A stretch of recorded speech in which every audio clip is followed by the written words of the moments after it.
ಸ್ನೇಹಿತರೆ ಎಲ್ಲರೂ ಕೂಡ ಇಂದಿನ ತರಗತಿಗೆ ಸ್ವಾಗತ. ಇಂದಿನ ತರಗತಿಯಲ್ಲಿ ನಾವು 2014 ರಿಂದ 24ರವರೆಗಿನ ಟಿಇಟಿ ಪೇಪರ್ 2 ಗೆ ಸಂಬಂಧಪಟ್ಟ ಹಾಗೆ ಸಮಾಜ ವಿಜ್ಞಾನ ಪ್ರಶ್ನೋತ್ತರಗಳನ್ನ ನೋಡ್ತಾ ಹೋಗೋಣ ಬನ್ನಿ. ಅದು ಘಟಕವಾರು ವಿಶ್ಲೇಷಣೆಗಳಾಗಿರ್ತವೆ. ಅಂದ್ರೆ ಒಂದು ಆರ್ಡರ್ ಹಾಕೊಟ್ಟಿದ್ವಿ ನಿಮಗೆ 2014 ರಿಂದ 24ರವರೆಗಿನ ಪ್ರಶ್ನೆ ಪತ್ರಿಕೆಗಳಲ್ಲಿ ಪಾಠದ ವೈಸು, ಅಂದ್ರೆ ಇವಾಗ ಕದಂಬರಿಗೆ ಸಂಬಂಧಪಟ್ಟ ಹಾಗೆ ಏನೆಲ್ಲ ಪ್ರಶ್ನೆಗಳನ್ನ ಕೇಳಿದ್ದಾರೆ ಅಷ್ಟು ವರ್ಷಗಳಲ್ಲಿ, ಈ ರೀತಿ ಘಟಕವಾರ ವಿಶ್ಲೇಷಣೆಯನ್ನು ಕೊಡ್ತಾ ಇದೀವಿ. ಇವು ಇಲಾಖೆ ಕೀ ಉತ್ತರಗಳೊಂದಿಗೆ ಇರ್ತವೆ ಅಂತ ಹೇಳ್ತಾ ಸ್ನೇಹಿತರೆ, ನೀವಿನ್ನು ನಮ್ಮ ಚಾನಲ್ ಸಬ್ಸ್ಕ್ರೈಬ್ ಮಾಡಿಲ್ಲ ಅಂದ್ರೆ ಸಬ್ಸ್ಕ್ರೈಬ್ ಮಾಡಿ ಅಂತ ಹೇಳ್ತಾ ಇಂದಿನ ತರಗತಿಗೆ ಹೋಗೋಣ ಬನ್ನಿ. ಪ್ರಮುಖವಾಗಿ ಈ ತರಗತಿಯಲ್ಲಿ ನಾವು ಸಮಾಜ, ಅದರಲ್ಲೂ ಇತಿಹಾಸಕ್ಕೆ ಸಂಬಂಧಪಟ್ಟ ಹಾಗೆ ಪ್ರಶ್ನೆಗಳನ್ನ ನೋಡ್ತಾ ಹೋಗೋಣ ಬನ್ನಿ. ಯಾಕೆಂದ್ರೆ ಲೆಂತಿ ವಿಡಿಯೋ ಆದ್ರೆ ನಿಮಗೂ ಕೂಡ ನೋಡೋದಕ್ಕೆ ಕಷ್ಟ ಆಗುತ್ತೆ ಅಂತ ಹೇಳ್ತಾ ಈ ಒಂದು ವಿಡಿಯೋವನ್ನ ನಾವು ಸಮಾಜ ವಿಜ್ಞಾನದಲ್ಲಿ ಇತಿಹಾಸಕ್ಕೆ ಸಂಬಂಧಪಟ್ಟ ಹಾಗೆ ಮಾಡಿರ್ತೀವಿ. ಮತ್ತೊಂದು ತರಗತಿಯನ್ನ ನಾನು ಅರ್ಥಶಾಸ್ತ್ರ, ಭೂಗೋಳಶಾಸ್ತ್ರ ಮತ್ತೆ ಪೌರನೀತಿಗೆ ಸಂಬಂಧಪಟ್ಟ ರಾಜ್ಯಶಾಸ್ತ್ರಕ್ಕೆ ಸಂಬಂಧಪಟ್ಟ ಹಾಗೆ ವಿಡಿಯೋವನ್ನು ಕೂಡ ಶೀಘ್ರದಲ್ಲೇ ಅಪ್ಲೋಡ್ ಮಾಡ್ತೀನಿ ಅಂತ ಹೇಳ್ತಾ ಸ್ನೇಹಿತರೆ, ನೋಡಿ ಇದಕ್ಕೆ ಆಲ್ರೆಡಿ ಮುಂಚೆನೆ ಕನ್ನಡಕ್ಕೆ ಸಂಬಂಧಪಟ್ಟ ಹಾಗೆ ಕನ್ನಡ ವ್ಯಾಕರಣಕ್ಕೆ ಸಂಬಂಧಪಟ್ಟಂತ ಪ್ರಶ್ನೆಗಳನ್ನ ಒಂದು ಕಡೆ ಕೊಟ್ಟಿದೀವಿ ಟಾಪಿಕ್ ವಾರು. ಅಂದ್ರೆ ಇವಾಗ ವಿಭಕ್ತಿ ಪ್ರತ್ಯಯಗಳು, ಸಂಧಿಗಳು, ಸಮಾಸಗಳು, ಹೀಗೆ 2014 ರಿಂದ 24ರವರೆಗೆ ಏನೆಲ್ಲ ಪ್ರಶ್ನೆಗಳನ್ನ ಕೇಳಿದಾರೋ ಅಷ್ಟು ಪ್ರಶ್ನೆಗಳನ್ನ ಒಂದು ಕಡೆ ಕಟ್ಟಿಕೊಡುವಂತ ಪ್ರಯತ್ನ. ಅದ್ರ ಜೊತೆಗೆ ಬೋಧನಾಶಾಸ್ತ್ರಕ್ಕೆ ಸಂಬಂಧಪಟ್ಟ ಹಾಗೆ, ಕನ್ನಡ ಬೋಧನಾಶಾಸ್ತ್ರಕ್ಕೆ ಸಂಬಂಧಪಟ್ಟ ಹಾಗೆ ಆಲಿಸುವಿಕೆ ಮೇಲೆ ಇದ್ರ ಹೋಗಿ ಏನೆಲ್ಲ ಪ್ರಶ್ನೆ ಕೇಳಿದ್ದಾರೆ, ಮಾತನಾಡುವಿಕೆ ಮೇಲೆ, ಬೋಧನೋಪಕರಣಗಳ ಮೇಲೆ, ಪಠ್ಯಪುಸ್ತಕದ ಮೇಲೆ ಏನೆಲ್ಲ ಪ್ರಶ್ನೆಗಳನ್ನ ಕೇಳಿದ್ದಾರೆ ಅಂತೇಳಿ ಒಂದು ಕಡೆ ಕಟ್ಟಿಕೊಡುವಂತ ಪ್ರಯತ್ನವನ್ನ ವಿಡಿಯೋದಲ್ಲಿ ಮಾಡಿದೀವಿ ಸ್ನೇಹಿತರೆ. ಅದನ್ನ ನೋಡಿ ಅಂತ ಹೇಳ್ತಾ ಟಿಇಟಿಗೆ ನಿಮಗೆ ಸಾಕಷ್ಟು ಅನುಕೂಲ ಆಗುತ್ತೆ. ಜೊತೆಗೆ ನೀವು ಏನೇ ಮಾಡಿದ್ರು, ಯಾರು ಏನೇ ಹೇಳಿದ್ರು ಕೂಡ ನಿಮ್ಮಲ್ಲಿ ಆತ್ಮವಿಶ್ವಾಸ ಇರಬೇಕು ಪರೀಕ್ಷೆಯನ್ನು ಎದುರಿಸೋದಕ್ಕೆ. ಜೊತೆಗೆ ನಿಮಗೆ ಕಂಟೆಂಟ್ ಗ್ರಿಪ್ ಚೆನ್ನಾಗಿರ್ಬೇಕಾಗತ್ತೆ. ಪರೀಕ್ಷೆಯಲ್ಲಿ ಹೋಗಿ ಕುಳಿತಂತ ಸಂದರ್ಭದಲ್ಲಿ ನೀವೇನ್ ಮಾಡ್ಬೇಕು ಅಂತಂದ್ರೆ ಕಾಮ್ ಆಗಿರಿ, ಗಾಬರಿ ಆಗೋದು ಬೇಡ, ಟೆನ್ಷನ್ ಮಾಡ್ಕೊಂಬೇಡಿ. ಆಲ್ರೆಡಿ ಓದಿರ್ತೀರಾ, ಬಟ್ ಆನ್ಸರ್ ಅನ್ನ ಗುರ್ತಾಕ್ಬೇಕಾದ್ರೆ ತುಂಬಾ ವಿವೇಚನೆಯಿಂದ ಹಾಕ್ಬೇಕಾಗತ್ತೆ. ಯಾಕೆಂದ್ರೆ ಅದರಲ್ಲಿ 2 ಉತ್ತರಗಳನ್ನ ನಾವು ಈಸಿಯಾಗಿ ಕೈ ಬಿಡಬಹುದು, ಇನ್ನೆರಡು ಉತ್ತರಗಳಲ್ಲಿ ಗೊಂದಲ ಆಗತ್ತೆ. ಆ ಒಂದು ಸಂದರ್ಭದಲ್ಲಿ ನಾವೇನ್ ಮಾಡ್ಬೇಕಾಗತ್ತೆ, ತುಂಬಾ ಎಚ್ಚರಿಕೆಯಿಂದ ಪರೀಕ್ಷೆಗಳನ್ನ ಎದುರಿಸಬೇಕಾಗತ್ತೆ. ಓದ್ಕೊಂಡಂತ ಸಂದರ್ಭದಲ್ಲಿ ಅಷ್ಟೇ ನಾವು ಪರೀಕ್ಷೆಗಳನ್ನ ಎದುರಿಸೋದಕ್ಕೆ ಸಾಧ್ಯ. ಸುಮ್ಮನೆ ಮೇಲ್ನೋಟಕ್ಕೆ ನಾವು ಪರೀಕ್ಷೆಗಳನ್ನ ಅಟೆಂಡ್ ಮಾಡ್ತೀವಿ ಅಂತಂದ್ರೆ ಅದು ಸ್ವಲ್ಪ ಕಷ್ಟ ಸಾಧ್ಯ ಆಗುತ್ತೆ. ಆದ್ರೂ ಕೂಡ ನೀವು ಆತ್ಮವಿಶ್ವಾಸದಲ್ಲೇ ಹೋಗಿ ಪರೀಕ್ಷೆಯನ್ನ ಎದುರಿಸಿ. ಹಾಗಂತ ಕೈಕಟ್ಟಿ ಕೂಡ ಓದಿಲ್ಲ ಅಂತ ಹೇಳಿ ಮನೆಯಲ್ಲಿ ಪೂರ್ವ ಪ್ರಯತ್ನವನ್ನು ಮಾಡಬೇಡಿ. ಎಕ್ಸಾಮ್ ಅಪ್ಲಿಕೇಶನ್ ಹಾಕಿದಿರ ಅಂದ್ರೆ ಎಕ್ಸಾಮ್ ಅನ್ನು ಅಟೆಂಡ್ ಮಾಡಿ ಅಂತ ಹೇಳ್ತಾ ಸ್ನೇಹಿತರೆ ಇಂದಿನ ತರಗತಿಗೆ ಹೋಗೋಣ ಬನ್ನಿ. ಇತಿಹಾಸಕ್ಕೆ ಸಂಬಂಧಪಟ್ಟ ಹಾಗೆ 2 ಪ್ರಶ್ನೆಗಳನ್ನ ಕೇಳಿದ್ದಾರೆ. ಯಾವ ಪಾಠಗಳ ಮೇಲೆ ಎಷ್ಟೆಷ್ಟು ಪ್ರಶ್ನೆಗಳನ್ನ ಕೇಳಿದ್ದಾರೆ ಅನ್ನೋ ಒಂದು ಪಕ್ಷಿ ನೋಟ. ಇದು ಒಂದು ನಿಮಗೆ ಬ್ಲೂ ಪ್ರಿಂಟ್ ಇದ್ದಾಗಿರುತ್ತೆ, ಹೆಚ್ಚಿನ ಒಂದು ಮಾಹಿತಿ ಮತ್ತೆ ಯಾವ ಪಾಠಗಳ ಮೇಲೆ ಎಷ್ಟೆಷ್ಟು ಪ್ರಶ್ನೆಗಳನ್ನ ಕೇಳಿದ್ದಾರೆ ಅಂತಕ್ಕಂಥ ಒಂದು ವಿಚಾರ ಬರುತ್ತೆ. ಇತಿಹಾಸದ ಮೇಲೆ 2 ಪ್ರಶ್ನೆಯನ್ನ ಕೇಳಿದ್ದಾರೆ ಅಂತಂದ್ರೆ ಇತಿಹಾಸ ಆಧಾರಗಳು, ಇದರ ಮೇಲೆ ಶಾಸನಗಳ ಮೇಲೆ 4 ಪ್ರಶ್ನೆಗಳನ್ನ ಕೇಳಿದ್ದಾರೆ. ನಾಗರಿಕತೆಗಳ ಮೇಲೆ 9 ಪ್ರಶ್ನೆಗಳನ್ನ ಕೇಳಿದ್ದಾರೆ. ಈ ನಾಗರಿಕತೆಗಳ ಮೇಲೆ ಏನೆಲ್ಲ 9 ಪ್ರಶ್ನೆಗಳನ್ನ ಕೇಳಿದರೆ ಅವುಗಳು ಒಟ್ಟಿಗೆ ಕೊಟ್ಟಿದೀವಿ ಒಂದೇ ಕಡೆ. ಶಾಸನಗಳಿಗೆ ಸಂಬಂಧಪಟ್ಟ 4 ಪ್ರಶ್ನೆಗಳು, ಅವನು ಕೂಡ ಒಟ್ಟಿಗೆ ಕೊಟ್ಟಿದೀವಿ. ನೆಕ್ಸ್ಟ್ ಜಗತ್ತಿನ ಪ್ರಮುಖ ಘಟನೆಗಳು, ಇದ್ರ ಮೇಲೆ 1+1 ಪ್ರಶ್ನೆ ಅಂತ ಕೊಟ್ಟಿದ್ದೀವಿ. ಒಂದು 2 ಪ್ರಶ್ನೆಗಳನ್ನ ಕೇಳಿದ್ದಾರೆ, ಅದನ್ನೊಂದನ್ನ ನೋಡಿ. ನೆಕ್ಸ್ಟ್ ಜೈನ ಧರ್ಮದ ಮೇಲೆ 2 ಪ್ರಶ್ನೆ, ಬೌದ್ಧ ಧರ್ಮದ ಮೇಲೆ 3 ಪ್ರಶ್ನೆಗಳು, ಅಲೆಕ್ಸಾಂಡರ್ ದಾಳಿ ಮೇಲೆ 1 ಪ್ರಶ್ನೆಯನ್ನ ಕೇಳಿದರೆ, ಮೌರ್ಯ ಸಾಮ್ರಾಜ್ಯದ ಮೇಲೆ 5 ಪ್ರಶ್ನೆಗಳು ಬಂದಿದ್ದಾವೆ. ಈ 5 ಪ್ರಶ್ನೆಗಳನ್ನ ಒಟ್ಟಿಗೆ ಕೊಟ್ಟಿದ್ದೀವಿ ಒಂದೇ ಕಡೆ. ಆಗ ನಿಮ್ಗೆ ಜೊತೆಗೆ ಅಲ್ಲಿ ವಿಶ್ಲೇಷಣೆ ಕೂಡ ಕೊಟ್ಟಿದ್ದೀವಿ, ಏನು ಎತ್ತ ಅಂತೇಳಿ ನೋಡಿ. ನಿಮ್ಗೆ ಎಲ್ಲೂ ಕೂಡ ಸ್ಕಿಪ್ ಮಾಡಬೇಡಿ. ಸಾಕಷ್ಟು ಪರೀಕ್ಷೆಯನ್ನು ಎದುರಿಸೋದಕ್ಕೆ ಒಂದಷ್ಟು ಮಾಹಿತಿ ನಿಮ್ಗೆ ಸಿಗುತ್ತೆ ಅಂತ ಹೇಳ್ತಾ, ಕುಶಾಣರು ಇದರಲ್ಲಿ ಒಟ್ಟು 6 ಪ್ರಶ್ನೆಗಳನ್ನ ಕೇಳಿದ್ದಾರೆ. ಈ 1+1 ಅಂದ್ರೆ ಏನು ಅಂತಂದ್ರೆ ಈಗ ಕಾಲಾನುಕ್ರಮದಲ್ಲಿ ಬರೆಯಿರಿ ಅಂತ ಹೇಳಿ ಕೊಟ್ಬಿಟ್ಟಿರ್ತಾರೆ, ಒಂದು 4 ರಾಜಮನೆತನಗಳು, ಆ ರೀತಿ ಪ್ರಶ್ನೆಗಳು. ಈ ರೀತಿ ಬಂದಾಗ ಈ ಪ್ರಶ್ನೆಗಳನ್ನ ಸೇರಿಸಿ ಕೊಟ್ಟಿದ್ದೀನಿ. ಹಾಗಾಗಿ 6 ಪ್ರಶ್ನೆಗಳು ಕುಶಾಣರ ಮೇಲಿದೆ. ಗುಪ್ತರ ಮೇಲೆ 6+1 7 ಪ್ರಶ್ನೆಗಳು, ವರ್ಧನರ ಮೇಲೆ 1 ಪ್ರಶ್ನೆ ಬಂದಿದೆ, ರಜಪೂತರ ಮೇಲೆ 6 ಪ್ರಶ್ನೆಗಳು, ಮೊಘಲರ ಮೇಲೆ ಒಟ್ಟು 9 ಪ್ರಶ್ನೆಗಳು ಬಂದಿದ್ದಾವೆ, ಮರಾಠರ ಮೇಲೆ 8 ಪ್ರಶ್ನೆಗಳು ಬಂದಿದ್ದಾವೆ, ದಿಲ್ಲಿ ಸುಲ್ತಾನರ ಮೇಲೆ 10 ಪ್ರಶ್ನೆಗಳು ಬಂದಿದ್ದಾವೆ. ನೋಡಿ, ಈಗ ನಾವು ಹೆಚ್ಚಿನದಾಗಿ ಯಾವ ಪಾಠಗಳ ಕಡೆ ಗಮನ ಹರಿಸಬೇಕು ಅಂತಲೂ ಕೂಡ ಗೊತ್ತಾಗುತ್ತೆ. ಬಟ್ ಇವನ್ನ ಮುಂದಿನ ಪರೀಕ್ಷೆಗಳಲ್ಲಿ ಇದೇ ತರ ಕೇಳ್ತಾರೆ ಅಂತಲ್ಲ. ಈ ಒಂದು 2014 ರಿಂದ 24ರವರೆಗಿನ ಪ್ರಶ್ನೆಗಳನ್ನ ನೋಡಿದಾಗ ಹೆಚ್ಚು ಕಾನ್ಸಂಟ್ರೇಷನ್ ಯಾವ್ದ್ರ ಮೇಲೆ ಮಾಡಿದ್ದಾರೆ ಅಂತ ನಿಮ್ಗೆ ಒಂದು ಐಡಿಯಾ ಬರುತ್ತೆ. ಭಕ್ತಿ ಚಳುವಳಿಯ ಮೇಲೆ 5 ಪ್ರಶ್ನೆಗಳು, ಸಾಮಾಜಿಕ ಧಾರ್ಮಿಕ ಸುಧಾರಣಾ ಚಳುವಳಿಯ ಮೇಲೆ 7 ಪ್ರಶ್ನೆಗಳನ್ನ ಕೇಳಿದ್ದಾರೆ, ವಿಜಯನಗರ ಸಾಮ್ರಾಜ್ಯದ ಮೇಲೆ 6 ಪ್ರಶ್ನೆಗಳನ್ನ ಕೇಳಿದ್ದಾರೆ, ದಕ್ಕನ್ ಸುಲ್ತಾನರು ಒಂದೇ ಪ್ರಶ್ನೆ ಬಂದಿದೆ, ಜೊತೆಗೆ ಶಾತವಾಹನರ ಮೇಲೆ 1 ಪ್ರಶ್ನೆ ಬಂದಿದೆ ಅಷ್ಟೇ, ಪಲ್ಲವರ ಮೇಲೆ 2 ಪ್ರಶ್ನೆ, ಚೋಳರ ಮೇಲೆ 1 ಪ್ರಶ್ನೆ, ಬಾದಾಮಿ ಚಾಲುಕ್ಯರ ಮೇಲೆ 2 ಪ್ರಶ್ನೆಗಳು, ರಾಷ್ಟ್ರಕೂಟರ ಮೇಲೆ 1 ಪ್ರಶ್ನೆ, ಗಂಗರ ಮೇಲೆ 1 ಪ್ರಶ್ನೆ, ಕಲ್ಯಾಣಿ ಚಾಲುಕ್ಯರ ಮೇಲೆ 1 ಪ್ರಶ್ನೆ ಬಂದಿದೆ, ಹೊಯ್ಸಳರ ಮೇಲೆ 2 ಪ್ರಶ್ನೆಗಳು, ಮೈಸೂರು ಒಡೆಯರ ಮೇಲೆ 4 ಪ್ರಶ್ನೆಗಳನ್ನ ಕೇಳಿದ್ದಾರೆ, ಯುರೋಪಿಯನ್ನರ ಆಗಮನ 2 ಪ್ರಶ್ನೆ ಕೇಳಿದ್ದಾರೆ. ಯುರೋಪಿಯನ್ನರ ಆಗಮನದಲ್ಲಿ ಬ್ರಿಟಿಷರ ಆಳ್ವಿಕೆ ಅಂತಂದ್ರೆ ಅವರು ಆಳ್ವಿಕೆ ಪ್ರಾರಂಭ ಮಾಡೋದಕ್ಕೆ ಸ್ಟಾರ್ಟ್ ಆದ್ಮೇಲೆ ಆಳ್ವಿಕೆಯ ಪರಿಣಾಮಗಳು, ಕಂದಾಯ ನೀತಿ ಎಲ್ಲದರ ಮೇಲೂ ಸೇರಿ ಟೋಟಲ್ ಆಗಿ 1857 ಸ್ವಾತಂತ್ರ್ಯ ಸಂಗ್ರಾಮದವರೆಗೂ ಕೂಡ 15 ಪ್ರಶ್ನೆಗಳನ್ನ ಕೇಳಿದ್ದಾರೆ. ಅಂದ್ರೆ ಬ್ರಿಟಿಷ್ ಈಸ್ಟ್ ಇಂಡಿಯಾ ಕಂಪನಿ, ಪೋರ್ಚುಗೀಸರು, ಡಚ್ಚರು ಇದ್ರ ಮೇಲೆಲ್ಲ ಸಂಬಂಧಪಟ್ಟ ಹಾಗೆ. ನೆಕ್ಸ್ಟ್ 1857 ಪ್ರಥಮ ಸ್ವಾತಂತ್ರ್ಯ ಸಂಗ್ರಾಮದ ಮೇಲೆ 16 ಪ್ರಶ್ನೆಗಳನ್ನ ಕೇಳಿದ್ದಾರೆ. ಅಂದ್ರೆ 1857ರಿಂದ 1947ರವರೆಗೆ ಇನ್ಕ್ಲೂಡ್ ಮಾಡಿದೀವಿ ಅಷ್ಟು ಪಾಠಗಳಿಗೆ ಸಂಬಂಧಪಟ್ಟ ಹಾಗೆ. ಅಲ್ಲಿವರೆಗೂ ಕೂಡ 16 ಪ್ರಶ್ನೆಗಳನ್ನ ಕೇಳಿದ್ದಾರೆ. ಸ್ವತಂತ್ರೋತ್ತರ ಭಾರತ ಅಂದ್ರೆ ಸ್ವತಂತ್ರ ಬಂದ ನಂತರ ಏನೆಲ್ಲ ಆಯ್ತು ಅನ್ನೋದಕ್ಕೆ ಸಂಬಂಧಪಟ್ಟಾಗ 6 ಪ್ರಶ್ನೆಗಳನ್ನ ಕೇಳಿದ್ದಾರೆ. ಜಿಕೆ ಸಾಮಾನ್ಯ ಅಂದ್ರೆ ಜಿಕೆ 6 ಪ್ರಶ್ನೆಗಳು ಅಂತಂದ್ರೆ ಈ ಎಲ್ಲಾ ರಾಜಮನೆತನಗಳನ್ನ ಅಥವಾ ಯಾವ್ದಾದ್ರು 4-5 ರಾಜಮನೆತನಗಳನ್ನ ಕೊಟ್ಟಿದ್ದಾರೆ.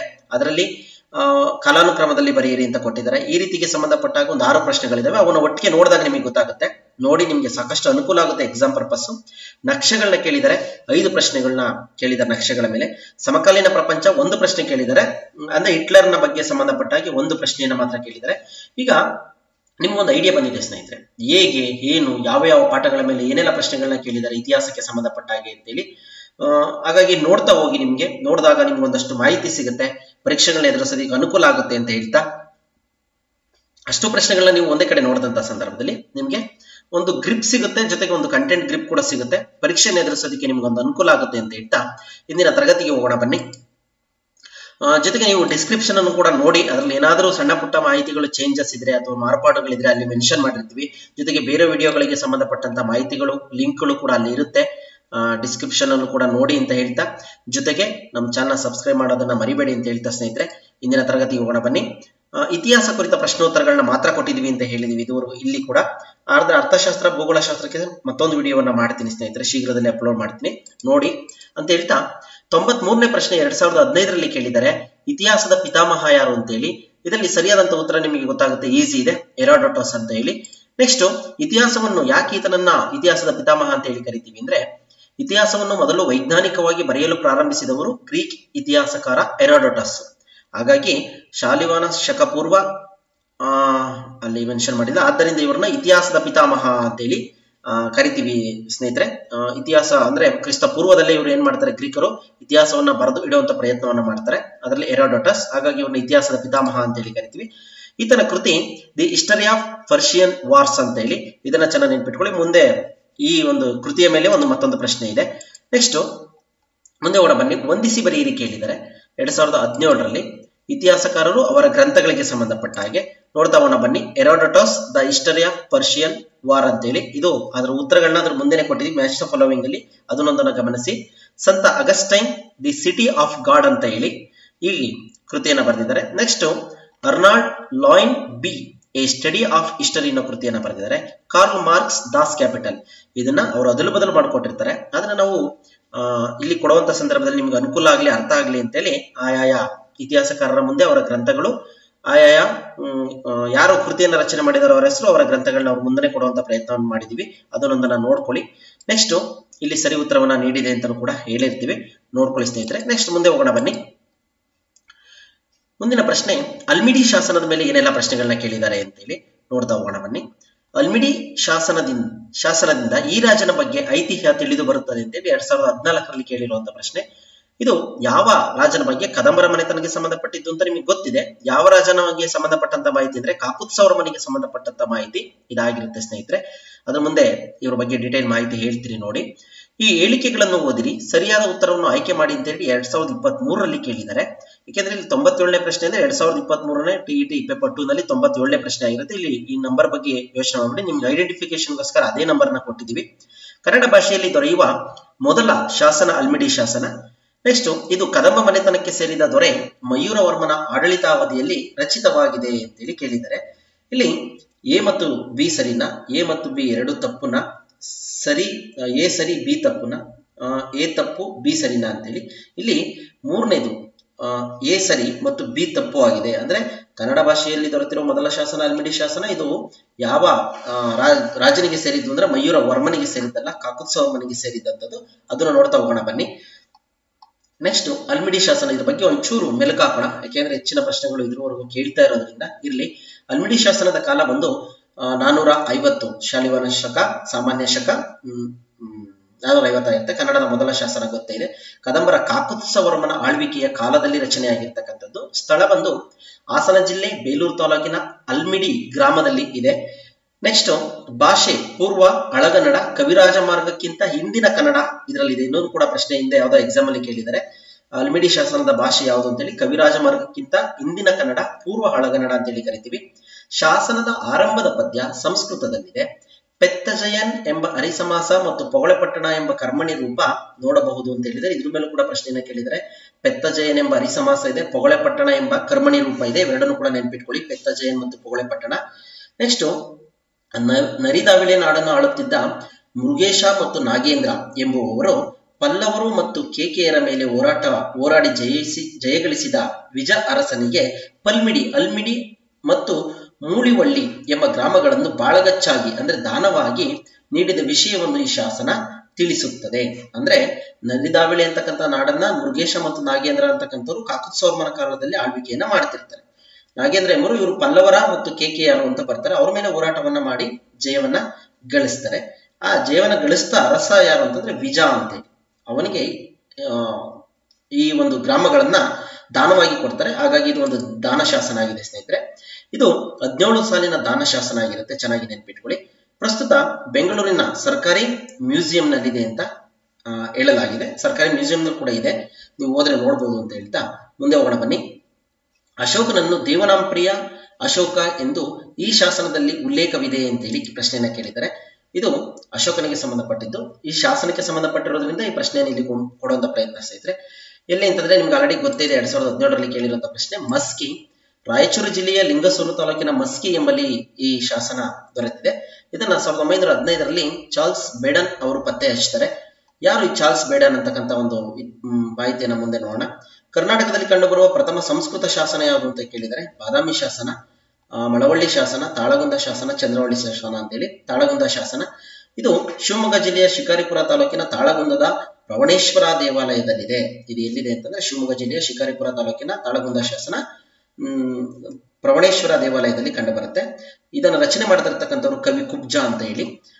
ರಾಜ ಮನೆತನ ಯಾವುದು ಅಂದ್ರೆ ಶಾಂತಿವರ್ಮ ಅಂತಕ್ಕಂಥ ರಾಜನಿಗೆ ಸಂಬಂಧಪಟ್ಟಿದ್ದು. ಕದಂಬರ ಕಾಲದಲ್ಲೇ ರಚನೆಯಾಗಿರ್ತಕ್ಕಂಥ ಕನ್ನಡದ ಮೊಟ್ಟ ಮೊದಲ ಸಂಸ್ಕೃತ ಶಾಸನ ಇದಾಗಿದೆ. ಚೆನ್ನಾಗಿ ನೆನ್ಪಿಟ್ಕೊಳ್ಳಿ, ಕನ್ನಡ ಶಾಸನ ಕೂಡ ಕದಂಬ ರಾಜ ಮನೆತನಕ್ಕೆ, ಸಂಸ್ಕೃತ ಶಾಸನ ಕೂಡ ಕದಂಬ ರಾಜ ಮನೆತನಕ್ಕೆ. ಆದ್ರೆ ಕನ್ನಡ ಬಂದು ಕಾಕುತ್ಸವರ್ಮ, ಸಂಸ್ಕೃತ ಬಂದು ಶಾಂತಿವರ್ಮ. ಚೆನ್ನಾಗಿ ನೆನ್ಪಿಟ್ಕೊಳ್ಬಹುದು, ಸಂಸ್ಕೃತ ಶಾಂತಿ ಅಂತೇಳಿ. ಓಕೆ, ನೆಕ್ಸ್ಟ್ ಮುಂದೆ ಹೋಗೋಣ ಬನ್ನಿ. ನಾಗರಿಕತೆಗಳ ಮೇಲೆ ಏನೆಲ್ಲ ಪ್ರಶ್ನೆಗಳನ್ನ ಕೇಳಿದ್ದಾರೆ ಅಂತಕ್ಕಂಥದ್ದನ್ನು ನಾವು ಗಮನಿಸ್ತಾ ಹೋಗೋಣ. ಸಿಂಧೂ ನಾಗರಿಕತೆ ಮತ್ತು ಮೆಸೊಪೊಟೇಮಿಯಾ ನಾಗರಿಕತೆಯ ವ್ಯಾಪಾರ ಸಂಪರ್ಕ ಹೊಂದಿದೆ ಎಂದು ಸೂಚಿಸುವ ಐತಿಹ್ಯ ಯಾವುದು ಅಂತೇಳಿ 2014ರಲ್ಲಿ ಕೇಳಿದ್ದಾರೆ. ಇದರಲ್ಲಿ ಮುದ್ರೆಗಳನ್ನ, ಶಿಲಾಶಾಸನನ, ದೇಶಿ ಸಾಹಿತ್ಯನ, ವಿದೇಶಿ ಸಾಹಿತ್ಯನ ಅಂತೇಳಿ. ಇಲ್ಲಿ ಮುದ್ರೆಗಳು ಅಂತಕ್ಕಂಥದ್ದು ಅವತ್ತಿಗೆ ಸಿಂಧೂ ನಾಗರಿಕತೆ ಮತ್ತು ಮೆಸೊಪೊಟೇಮಿಯಾ ನಾಗರಿಕತೆ ಜೊತೆ ಸಂಪರ್ಕ ಇದೆ, ವ್ಯಾಪಾರ ಸಂಪರ್ಕ ಅಂತ ತಿಳಿಸಿದಂತಹ ಒಂದು ಮಾಹಿತಿ ಅಥವಾ ಆಧಾರಗಳಾಗಿದ್ದಾವೆ ಅಂತಾನೆ ಹೇಳ್ಬೋದು. ಭರತ ಎಂಬ ಬುಡಕಟ್ಟು ಪೂರ್ವ ಪಂಜಾಬಿನ ಸತದ್ರು ಹಾಗೂ ಯಮುನಾ ಪ್ರದೇಶದಲ್ಲಿ ನೆಲೆಸಿತ್ತು. ಈ ಪ್ರದೇಶವೇ ಅಂತೇಳಿ ಒಂದು ಪ್ರಶ್ನೆ ಕೇಳಿದ್ದಾರೆ. ಅದನ್ನ ಧರ್ಮಾವರ್ತನ, ಆರ್ಯಾವರ್ತನ, ಕರ್ಮಾವರ್ತನ, ದಾಸವರ್ತನ ಅಂತೇಳಿ, ಅದು ಆರ್ಯಾವರ್ತ ಅಂತೇಳಿ ಚೆನ್ನಾಗಿ ನೆನ್ಪಿಟ್ಕೊಳ್ಳಿ. ನೆಕ್ಸ್ಟ್ ಇದಾದ್ಮೇಲೆ ಉತ್ಖನನ ಸಂದರ್ಭದಲ್ಲಿ ದೊರೆಯುವ ಪುರಾತತ್ವ ಪಳೆಯುಳಿಕೆಗಳನ್ನು ಕೆಳಕಂಡ ಈ ವಿಧಾನದಿಂದ ವೈಜ್ಞಾನಿಕ ಪರೀಕ್ಷೆಗೆ ಒಳಪಡಿಸಿ ಅವುಗಳ ಕಾಲ ಮತ್ತು ಪ್ರಾಚೀನತೆಯನ್ನು ನಿರ್ಧರಿಸಲಾಗುತ್ತದೆ ಅಂತೇಳಿ ಒಂದು ಪ್ರಶ್ನೆಯನ್ನು ಕೇಳಿದ್ದಾರೆ. ಅಂದ್ರೆ ಯಾವ್ದಾದ್ರು ಒಂದು ಮೂಳೆನೋ ಅಥವಾ ಒಂದು ವಸ್ತುನ ಏನಾದ್ರು ಸಿಕ್ಕಿದ್ರೆ ನಮಗೆ ಪಳೆಯುಳಿಕೆ, ಅದನ್ನು ಎಷ್ಟು ಕಾಲ ಹಳೆಯದು ಅಂತೇಳಿ ಹೇಗೆ ಕಂಡುಹಿಡಿಯೋದು ಅಂತಕ್ಕಂಥ ಪ್ರಶ್ನೆ. ಇದಕ್ಕೆ ಏನೆಲ್ಲ ಬಳಸ್ತಾರೆ ಅಂತೇಳಿ ಕೇಳಿದ್ದಾರೆ. ಸಿಲಿಕಾನ್, ಪೊಟ್ಯಾಷಿಯಮ್ಮ, ಕ್ಯಾಲ್ಸಿಯಂ, ಯುರೇನಿಯಮ್ಮ, ಕಾರ್ಬನ್ 14 ಮತ್ತು ಪೊಟ್ಯಾಷಿಯಮ್ಮ, ಕಾರ್ಬನ್ 14 ಮತ್ತು ಸಿಲಿಕಾನ್ ಅಂತಾನೆ ಹೇಳಿ. ಸರಿಯಾದಂತ ಉತ್ತರ ಮೂರನೇದು ಕಾರ್ಬನ್ 14 ಮತ್ತು ಪೊಟ್ಯಾಷಿಯಂ ಅಂತೇಳಿ 2015ರಲ್ಲಿ ಕೇಳಿರುವಂತಹ ಪ್ರಶ್ನೆ. ಈ ವಿಧಾನಕ್ಕೆ ಒಳಪಡುವ ಅವಶೇಷಗಳು ಜೈವಿಕ ಪಳೆಯುಳಿಕೆಗಳಾಗಿರ್ಬೇಕಾಗಿರುತ್ತೆ. ಓಕೆನಾ, ಜೈವಿಕ ಪಳೆಯುಳಿಕೆಗಳು ಅಂದ್ರೆ ನಿಮ್ಗೆ ಗೊತ್ತಾಗುತ್ತೆ, ಜೀವ ಇದ್ದು ಸತ್ತು ಹೋಗಿರುವಂತವು ಆಗಿರ್ತವೆ. ಅಂದ್ರೆ ಮನುಷ್ಯನ ಮೂಳೆಗಳಾಗಿರ್ಬೋದು, ಸಸ್ಯಗಳಾಗಿರ್ಬೋದು, ಪ್ರಾಣಿ ಪಕ್ಷಿ ಇವುಗಳಿಗೆ ಇವುಗಳಿಗೆ ಸಂಬಂಧಪಟ್ಟವು ಜೈವಿಕ ಪಳೆಯುಳಿಕೆಗಳಾಗಿರ್ತವೆ. ಇದರ ಮೂಲಕ 10,000 ವರ್ಷಗಳ ಹಿಂದಿನ ಪಳೆಯುಳಿಕೆಗಳ ಕಾಲವನ್ನು ಗುರುತಿಸಬಹುದಂತೆ. ಎಲ್ಲಾ ಜೀವಿಗಳಲ್ಲಿ ಇಂಗಾಲ 12 ಮತ್ತು ಇಂಗಾಲ 14 ಸಮ ಪ್ರಮಾಣದಲ್ಲಿ ಇರ್ತವೆ. ಈ ಪಾಯಿಂಟ್ ಹೇಗೆ ಕಂಡುಹಿಡಿತಾರೆ ಅಂತ ನೆನ್ಪಿಟ್ಕೊಳ್ಳಿ, ತುಂಬಾ ಚೆನ್ನಾಗಿದೆ. ಇದು ಒಂಥರ ಕ್ಯೂರಿಯಸ್ ಆಗಿ, ಇಷ್ಟೊಂದು ಅದ್ಭುತನ ಟೆಕ್ನಾಲಜಿ ಅಂತೇಳಿ. ಎಲ್ಲಾ ಜೀವಿಗಳಲ್ಲಿ ಇಂಗಾಲ 12 ಇರುತ್ತೆ, ಇಂಗಾಲ 14 ಸಮ ಪ್ರಮಾಣದಲ್ಲಿ ಇರ್ತವೆ. ಜೀವಿಯು ಸತ್ತ ನಂತರ ಇಂಗಾಲ 12 ಅದೇ ಪ್ರಮಾಣದಲ್ಲಿ ಇರ್ತದೆ, ಆದ್ರೆ ಇಂಗಾಲ 14 ಏನಾಗ್ತಾ ಇರುತ್ತೆ, ಕಡಿಮೆ ಆಗ್ತಾ ಕ್ಷೀಣಿಸುತ್ತಾ ಹೋಗ್ತದಂತೆ. ಈ ಆಧಾರದ ಮೇಲೆ ನಾವೇನ್ ಮಾಡ್ತೀವಿ, ಈ ಮೂಲಕ ಪಳೆಯುಳಿಕೆ ಎಷ್ಟು ವರ್ಷ ಹಳೆಯದು ಅಂತೇಳಿ ಕಂಡುಹಿಡಿಬಹುದು ಅಂತೇಳಿ. ಹೇಗೆ ಕಂಡುಹಿಡಿತಾರೆ ಅಂತಕ್ಕಂಥದ್ದಕ್ಕೆ ಇದೊಂದು ಮಾಹಿತಿ ಸ್ನೇಹಿತರೆ. ಹಾಗಾಗಿ ಚೆನ್ನಾಗಿ ಇದನ್ನ ಓದ್ಕೊಳ್ಳಿ. ನೆಕ್ಸ್ಟ್ ಮುಂದೆ ಹೋಗೋಣ ಬನ್ನಿ. 100ನೇ ಪ್ರಶ್ನೆ ಆಗಿತ್ತು 2017ರಲ್ಲಿ ಭಾರತೀಯ ಪುರಾತತ್ವ ಇಲಾಖೆಯನ್ನು ಸ್ಥಾಪಿಸಿದವರು ಯಾರು ಅಂತೇಳಿ ಪ್ರಶ್ನೆಯನ್ನು ಕೇಳಿದ್ದಾರೆ. Lord Curzon, sir John Marshall, Cunningham, BL Rice ಅಂತ ಹೇಳಿ ಇದನ್ನ ಪುರಾತತ್ವ ಇಲಾಖೆಯನ್ನು ಸ್ಥಾಪನೆ ಮಾಡಿದವರು ಯಾರು ಅಂದ್ರೆ ಲಾರ್ಡ್ ಕರ್ಜನ್ ಅಂತಕ್ಕಂಥವ್ರು. ನೆಕ್ಸ್ಟ್ 1904ರಲ್ಲಿ ಪುರಾತತ್ವ ಇಲಾಖೆ ಸ್ಥಾಪನೆಯನ್ನ ಮಾಡ್ತಾರೆ. 1905ರಲ್ಲಿ ಬಂಗಾಳ ವಿಭಜನೆಯನ್ನು ಮಾಡಿದಂತವರು ಲಾರ್ಡ್ ಕರ್ಜನ್. ಇದನ್ನು ಚೆನ್ನಾಗಿ ನೆನಪಿಟ್ಕೊಳ್ಳಿ. ಲಾರ್ಡ್ ಕರ್ಜನ್ ಯಾರು ಅಂತಂದ್ರೆ 1905ರಲ್ಲಿ ಬಂಗಾಳ ವಿಭಜನೆಯನ್ನು ಮಾಡ್ತಾರೆ. ಇವರೇ 1904ರಲ್ಲಿ ಪುರಾತತ್ವ ಇಲಾಖೆಯನ್ನು ಕೂಡ ಏನ್ ಮಾಡ್ತಾರೆ, ಸ್ಥಾಪನೆಯನ್ನ ಮಾಡ್ತಾರೆ. ನೆಕ್ಸ್ಟ್ ಶ್ರೀ ದಯಾನಂದ ಸಹಾನಿಯವರು ಹರಪ್ಪ ನಿವೇಶನ ಕಂಡುಹಿಡಿದ ವರ್ಷ ಯಾವುದು ಅಂತ ಕೇಳಿದ್ದಾರೆ 2015ರಲ್ಲಿ. ಸರಿಯಾದಂತ ಉತ್ತರ ಬಂದು 1921 ಅಂತೇಳಿ. 1856ರಲ್ಲಿ ಸಿನ್ ನಲ್ಲಿ ರೈಲು ಮಾರ್ಗ ಹಾಕುವಾಗ ಕೆಲವು ಮುದ್ರೆಗಳು ಮತ್ತು ಸುಟ್ಟ ಇಟಿಕೆಗಳು ಪತ್ತೆಯಾಗ್ತವೆ. ಆ ಒಂದು ಸಂದರ್ಭದಲ್ಲಿ 1862ರಲ್ಲಿ ಕನ್ನಿಂಗ್ಹ್ಯಾಮ್ ಕೆಲವು ಮುದ್ರೆಗಳನ್ನ ಕಂಡುಹಿಡಿತಾರೆ. 1904ರಲ್ಲಿ ಲಾರ್ಡ್ ಕರ್ಜನ್ ಭಾರತೀಯ ಪುರಾತತ್ವ ಇಲಾಖೆಯನ್ನ ಸ್ಥಾಪನೆ ಮಾಡ್ತಾರೆ. 21ರಲ್ಲಿ ಸರ್ ಜಾನ್ ಮಾರ್ಷಲ್ ಹಾಗೂ ಅವರ ಸಹೋದ್ಯೋಗಿಗಳು ಸಿನ್ ನಾಗರಿಕತೆಯನ್ನ ಕಂಡುಹಿಡಿತಾರೆ. 1921ರಲ್ಲಿ ಡಾಕ್ಟರ್ ದಯಾರಾಮ್ ಸಹನಿ ಅವರು ಈಗಿನ ಪಾಕಿಸ್ತಾನದ ಪಂಜಾಬ್ನ ಹರಪ್ಪ ನಿವೇಶನವನ್ನು ಕಂಡುಹಿಡಿತಾರೆ. ಇದೆಲ್ಲಿದೆ ಅಂದ್ರೆ ರಾವಿ ನದಿಯ ದಂಡೆಯ ಮೇಲಿದೆ ಅಂತೇಳಿ ಹೇಳಲಾಗಿದೆ ಸ್ನೇಹಿತರೆ. ಹೇಳಲಾಗಿದೆ ಅಂದ್ರೆ ದಂಡೆಯ ಮೇಲಿದೆ. ಇದಿಷ್ಟು ಕೂಡ ಮಾಹಿತಿ ನಾವು ನೆಗ್ಲೆಕ್ಟ್ ಮಾಡ್ತೀವಿ. ಈ ತರ ಪ್ರಶ್ನೆಗಳು ಬಂದಾಗ ನಮ್ಮ ತಲೆನಲ್ಲಿ ಇಟ್ಕೊಳ್ಳೋಕೆ ಗೊಂದಲ ಆಗುತ್ತೆ ಅಂತೇಳಿ. ಆ ರೀತಿ ಆಗೋದ್ ಬೇಡ. ಇವುಗಳನ್ನ ಮನನ ಮಾಡಿ ನೋಟ್ಸ್ ಮಾಡ್ಕೊಳ್ಳಿ, ನಿಮ್ಗೆ ಅನುಕೂಲ ಆಗುತ್ತೆ ಅಂತ ಹೇಳ್ತಾ ಸ್ನೇಹಿತರೆ. ಜೊತೆಗೆ 1922ರಲ್ಲಿ RD ಬ್ಯಾನರ್ಜಿ ಅವರು ಮೊಹೆಂಜೋದಾರನ್ನು ಕೂಡ ಕಂಡುಹಿಡಿತಾರೆ. ಯಾವ ಪ್ರಶ್ನೆಯನ್ನ ಕೇಳ್ತಾರೆ ಅಂತ ಹೇಳಕ್ ಆಗೋದಿಲ್ಲ. ಇವುಗಳನ್ನೆಲ್ಲ ಸ್ವಲ್ಪ ನೀವು ಮನಸ್ಸಲ್ಲಿ ಇಟ್ಕೊಂಡಿರಿ ಅಂತ ಹೇಳ್ತಾ, ವರ್ಷ, ಸಂಶೋಧಕರು, ನಿವೇಶನ ಮತ್ತು ಸ್ಥಳ ಅಂತೇಳಿ 1921 ದಯಾರಾಮ್ ಸಹಾನಿ ಹರಪ್ಪ ನಾಗರಿಕತೆ ಪಾಕಿಸ್ತಾನದ ಪಂಜಾಬ್ನಲ್ಲಿದೆ ಇವತ್ತಿಗೆ. 1922ರಲ್ಲಿ RD ಬ್ಯಾನರ್ಜಿ ಅವರು ಮೊಹೆಂಜೋದಾರನ್ನ ಕಂಡುಹಿಡಿತಾರೆ, ಪಾಕಿಸ್ತಾನದಲ್ಲಿದೆ.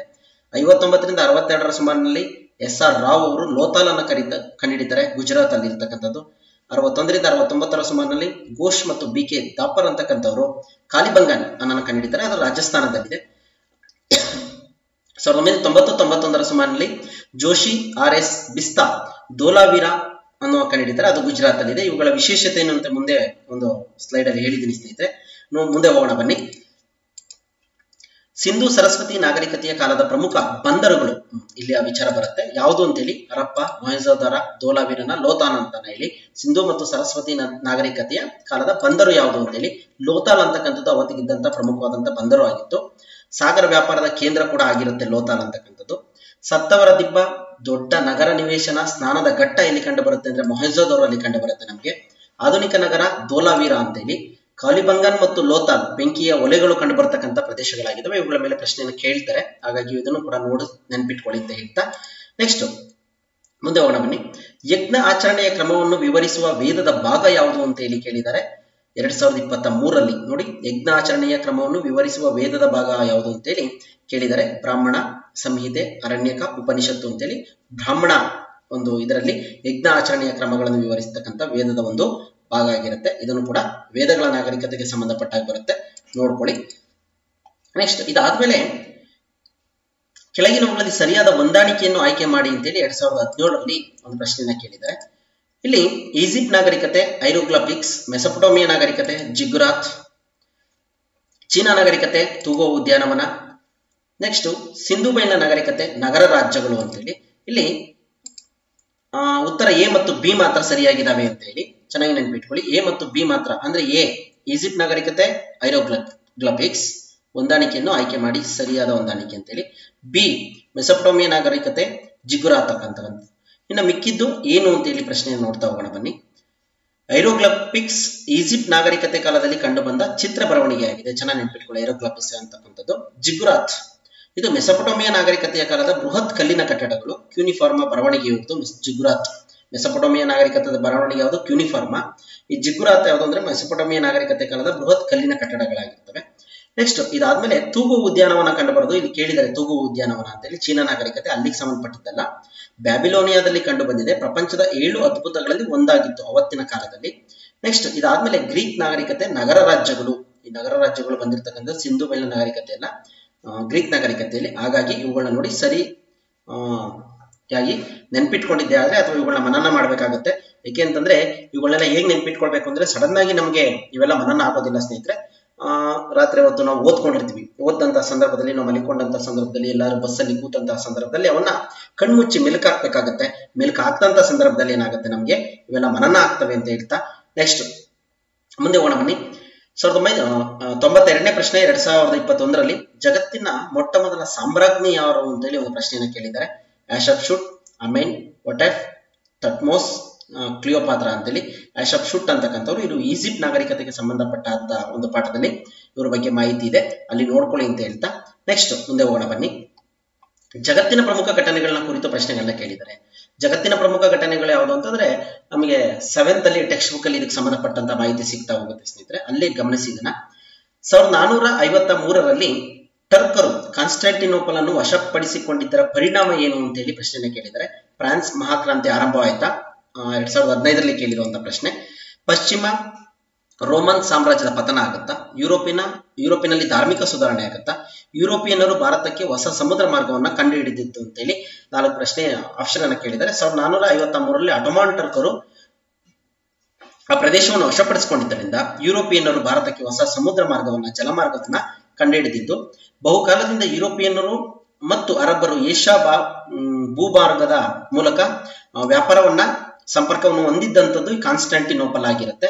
ಅದನ್ನು ಅಟೋಮಾನ್ ಟರ್ಕರು ವಶಪಡಿಸಿಕೊಂಡಂತಹ ಸಂದರ್ಭದಲ್ಲಿ ಭಾರತದಲ್ಲಿದ್ದಂತಹ ಸಂಪತ್ತು ಹಾಗೂ ಇಲ್ಲಿನ ಆಹಾರ ಮಸಾಲೆ ಪದಾರ್ಥಗಳು ಮತ್ತೆ ಮಾರ್ಕೋಪೋಲೋ ವರದಿ ಇವುಗಳೆಲ್ಲ ಆಧಾರದ ಮೇಲೆ ಅವರೇನ್ ಮಾಡ್ತಾರೆ, ಭಾರತಕ್ಕೆ 1498ರಲ್ಲಿ ವಾಸ್ಕೋಡಿಗಾಮ ಪೋರ್ಚುಗೀಸರಿಗೆ ಸಂಬಂಧಪಟ್ಟಂತ ವ್ಯಕ್ತಿ ಜಲಮಾರ್ಗವನ್ನ ಕಂಡುಹಿಡಿತಾನೆ ಅನ್ನೋ ವಿಚಾರ ನಿಮಗೆಲ್ಲ ಗೊತ್ತೇ ಇದೆ.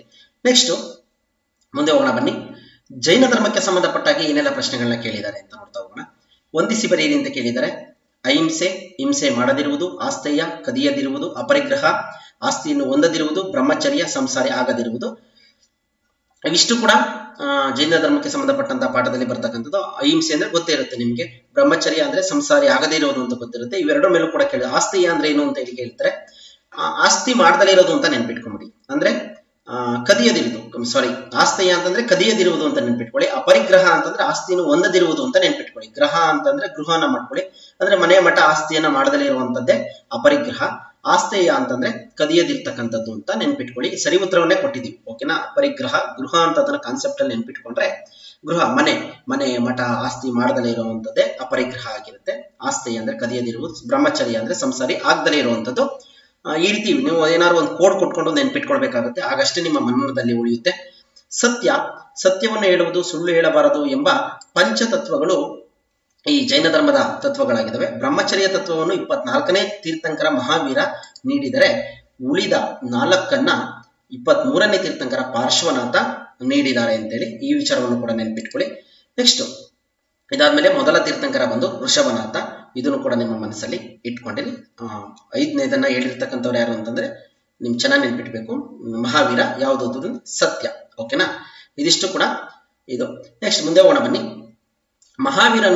ವರ್ಧಮಾನ ಮಹಾವೀರನು ಜನಿಸಿದ ಸ್ಥಳ ಯಾವುದು ಅಂತೇಳಿ 2021ರಲ್ಲಿ ಕೇಳಿದರೆ ಸಾರನಾಥನ, ಕುಂಡಲಗ್ರಾಮನ, ಪಾವಪುರಿನ, ಕುಶಿನಗರನ ಅಂತೇಳಿ. ಸರಿಯಾದಂತ ಉತ್ತರ ಬಂದು ಕುಂಡಲಗ್ರಾಮ ಅಂತೇಳಿ. ಇಲ್ಲಿ ಮಹಾವೀರ ಜೈನ ಧರ್ಮದ 24ನೇ ತೀರ್ಥಂಕರ, ನಿಮಗೆ ಗೊತ್ತೇ ಇದೆ. ನೆಕ್ಸ್ಟ್ ಕುಂಡಲಗ್ರಾಮ ಬಿಹಾರದ ಪಾಟ್ನಾ ಸಮೀಪದ ಕುಂಡಲ ಗ್ರಾಮದಲ್ಲಿ ಜನಿಸ್ತಾರೆ ಇವರು. ಯಾರು? ಮಹಾವೀರ. ಕಾಲ ಕ್ರಿಸ್ತಪೂರ್ವ 599. ಈ ಸಮಯದಲ್ಲಿ ವೈಶಾಲಿ ಬಿಹಾರದ ರಾಜಧಾನಿಯಾಗಿರುತ್ತೆ. ನೆಕ್ಸ್ಟ್ ಪಾವಪುರಿ 72ನೇ ವಯಸ್ಸಿನಲ್ಲಿ ಬಿಹಾರದ ಪಾವಪುರಿ ಎಂಬಲ್ಲಿ ನಿರ್ವಾಣವನ್ನ ಹೊತ್ತಾರೆ. ಇನ್ನ ಸಾರನಾಥ ಬಂದು ಬುದ್ಧನ ಮೊದಲ ಬೋಧನೆ ನೀಡಿದಂತ ಸ್ಥಳ. ಇನ್ನ ನೆಕ್ಸ್ಟ್ ಅದಾದ್ಮೇಲೆ ಕುಶಿನಗರ ಬಂದು ಬುದ್ಧ ಮರಣ ಹೊಂದಿದ ಮಹಾಪರಿನಿರ್ವಾಣ ಅಂತ ಹೇಳಿ ಕರಿತೀವಿ, ಆ ಪರಿನಿರ್ವಾಣ ಹೊಂದಿದಂತ ಸ್ಥಳ. ಹಾಗಾಗಿ ಈ ಊರುಗಳನ್ನ ಚೆನ್ನಾಗಿ ನೆನ್ಪಿಟ್ಕೊಳ್ಳಿ. ಕುಂಡಲ ಗ್ರಾಮದಲ್ಲಿ ಯಾರು, ಪಾವಪುರಿನಲ್ಲಿ ಯಾರು, ಸಾರನಾಥ, ಕುಶಿನಗರ ಯಾರಿಗೆ ಸಂಬಂಧಪಟ್ಟಿದ್ದು ಅಂತೇಳಿ. ಇದಿಷ್ಟು ಕೂಡ ಈ 21ನೇ ಪ್ರಶ್ನೆಗೆ 2021ರಲ್ಲಿ ಕೇಳಿದಂತ ಪ್ರಶ್ನೆಗಾಗಿತ್ತು. ಇನ್ನ ನೆಕ್ಸ್ಟ್ ಮುಂದೆ ಹೋಗೋಣ ಬನ್ನಿ. ಬೌದ್ಧ ಧರ್ಮಕ್ಕೆ ಸಂಬಂಧಪಟ್ಟಾಗ ಏನೆಲ್ಲ ಪ್ರಶ್ನೆಗಳನ್ನ ಕೇಳಿದ್ದಾರೆ ಅಂತಕ್ಕಂತ ನೋಡ್ತಾ ಹೋಗೋಣ ಬನ್ನಿ. ಬುದ್ಧನು ತನ್ನ ಪ್ರಥಮ ಪ್ರವಚನವನ್ನು ಸಾರನಾಥದಲ್ಲಿ ನೀಡಿದರೆ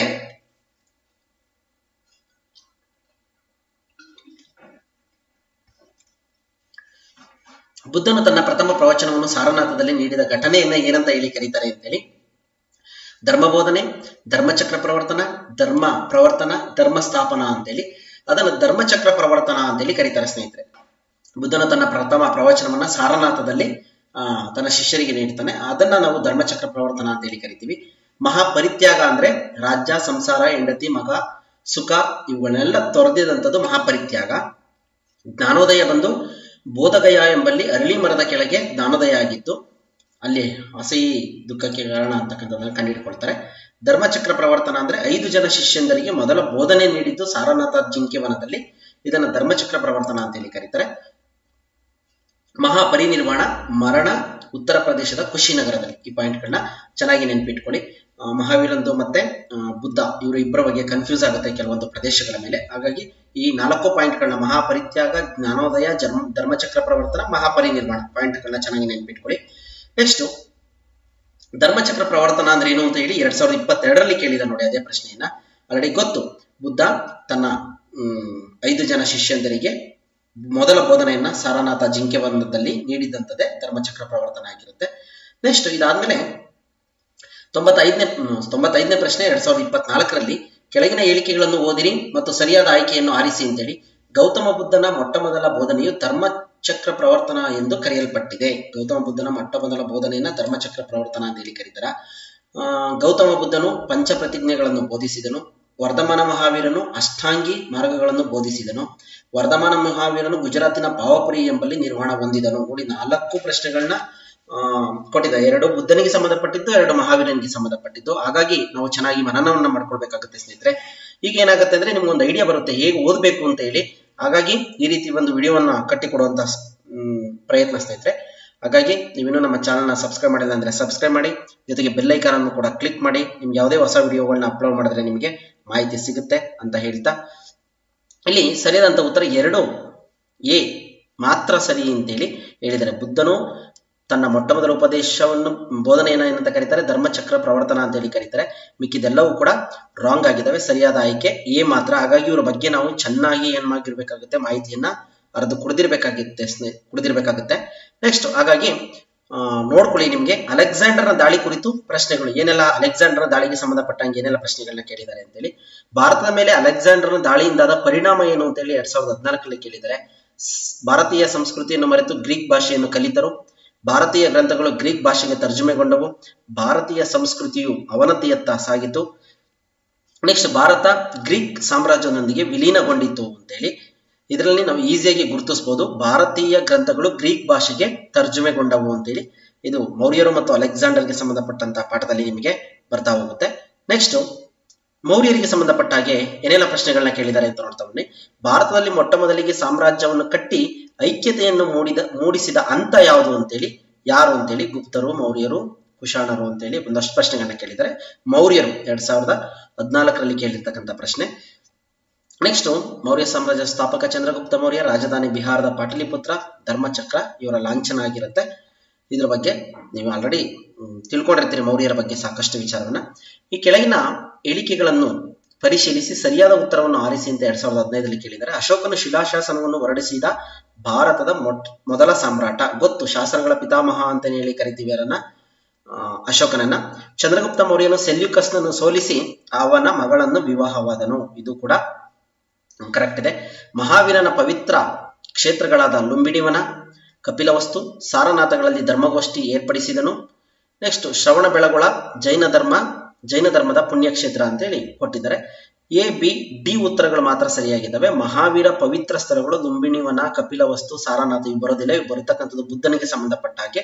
ನೋಡಿ ಹೀಗೆಲ್ಲ ಪ್ರಶ್ನೆಗಳನ್ನ ಕೇಳ್ತಾನೆ ಅಂತೇಳಿ. ಹಾಗಾಗಿ ನಾವು ಈ ಪಾಠ ಆ ಪಾಠ ಅಂತೇಳಿ ನೆಗ್ಲೆಕ್ಟ್ ಮಾಡೋವಾಗಿಲ್ಲ ಸ್ನೇಹಿತರೆ, ಚೆನ್ನಾಗಿ ನೆನ್ಪಿಟ್ಕೊಂಡಿರ್ಬೇಕಾಗಿರುತ್ತೆ ಅಂತ ಹೇಳ್ತಾ A, B, D ಸರಿ, C ತಪ್ಪಾದಂತ ಉತ್ತರ ಆಗಿರುತ್ತೆ. ಯಾಕೆಂದ್ರೆ ಇತ್ತೀಚೆಗೆ ಜಾಸ್ತಿ ಈ ರೀತಿ ಹೇಳಿಕೆಗಳನ್ನೇ ಕೊಡ್ತಾ ಇದ್ದಾರೆ. ಹಾಗಾಗಿ ಅಶೋಕನನ್ನು ದೇವನಾಂಪ್ರಿಯ ಅಶೋಕ ಎಂದು ಈ ಶಾಸನದಲ್ಲಿ ಉಲ್ಲೇಖವಿದೆ, ನಿಮ್ಗೆ ಗೊತ್ತೇ ಇದೆ. ನಮ್ಮ ರಾಯಚೂರಿನಲ್ಲಿ ಸಿಕ್ಕಿರ್ತಕ್ಕಂಥ ಮಸ್ಕಿ ಶಾಸನದಲ್ಲಿ ಅಶೋಕನನ್ನ ಮಾತ್ರ ನಾವು ದೇವನಾಂಪ್ರಿಯ ಪ್ರಿಯದರ್ಶಿ ಅಶೋಕ ಅಂತೇಳಿ ಆ ಶಾಸನದಲ್ಲಿ ಮಾತ್ರ ಉಲ್ಲೇಖ ಆಗಿದೆ ಅಂತೇಳಿ. ಇದನ್ನ 1915ರಲ್ಲಿ ಚಾರ್ಲ್ಸ್ ಬೇಡನ್ ಅಂತಕ್ಕಂಥವ್ರು ಪತ್ತೆಯನ್ನ ಹಚ್ಚಿದ್ರು. ಇದ್ರ ಮೇಲೂ ಕೂಡ ಒಂದು ಪ್ರಶ್ನೆ ಇದೆ. ರಾಯಚೂರು ಜಿಲ್ಲೆಯ ಮಸ್ಕಿಯಲ್ಲಿ ಅಶೋಕನ ಶಾಸನವನ್ನು ಪತ್ತೆ ಮಾಡಿದವರು ಯಾರು ಅಂತೇಳಿ ಪ್ರಶ್ನೆ ಬಂದಿದೆ 2020ರಲ್ಲಿ. ನೋಡಿ 2017ರಲ್ಲಿ ಈ ರೀತಿ ಪ್ರಶ್ನೆ ಕೇಳಿದ್ದ, 2020ರಲ್ಲಿ ಈ ರೀತಿ ಪ್ರಶ್ನೆ ಕೇಳಿದ್ದಾರೆ. ಹಾಗಾಗಿ ಯಾವ ರೀತಿ ಬೇಕಾದ್ರೂ ಕೇಳ್ಬೋದು. ಹಾಗಾಗಿ ಈ ತರ ಬಂದಾಗ ನಿಮ್ಗೆ ಹೇಗೆ ಓದ್ಬೇಕು ಅಂತ ಐಡಿಯಾ ಸಿಗುತ್ತೆ ಅಂತೇಳಿ ಚೆನ್ನಾಗಿ ನೆನ್ಪಿಟ್ಕೊಳ್ಳಿ. ಚಾರ್ಲ್ಸ್ ಬೇಡನ್ ಆಲ್ರೆಡಿ ಇಲ್ಲಿ ಹೇಳಿದೀವಿ, ಹಾಗಾಗಿ ಚಾರ್ಲ್ಸ್ ಬೇಡನ್ ಅಂತಕ್ಕಂಥವ್ರು 1915ರಲ್ಲಿ ಈ ಶಾಸನವನ್ನ ಪತ್ತೆ ಹಚ್ತಾರೆ. ಚಾರ್ಲ್ಸ್ ಬೇಡನ್ ಪತ್ತೆ ಹಚ್ಚಿದ್ರು. ಶಾಸನದಲ್ಲಿ ಅಶೋಕನನ್ನು ದೇವನಂಪ್ರಿಯ ಪ್ರಿಯದರ್ಶಿ ಅಶೋಕ ಅಂತ ಹೇಳಿ ಕರೆಯಲಾಗಿದೆ. ಮೇಲ್ ಪ್ರಶ್ನೆ ಇದೆ, ಇಲ್ಲೇ ಸೇಮ್ ಉತ್ತರನೇ ನೋಡ್ಕೊಳ್ಳಿ. ನೋಡಿ 2017ರಿಂದ 27 ಈ ರೀತಿ ಪ್ರಶ್ನೆಗಳು ಸಾಕಷ್ಟು ರಿಪೀಟ್ ಆಗಿದ್ದಾವೆ. ಮುಂದೆ ನೋಡ್ತಾ ನೋಡ್ತಾ ನಿಮಗೆ ಗೊತ್ತಾಗುತ್ತೆ.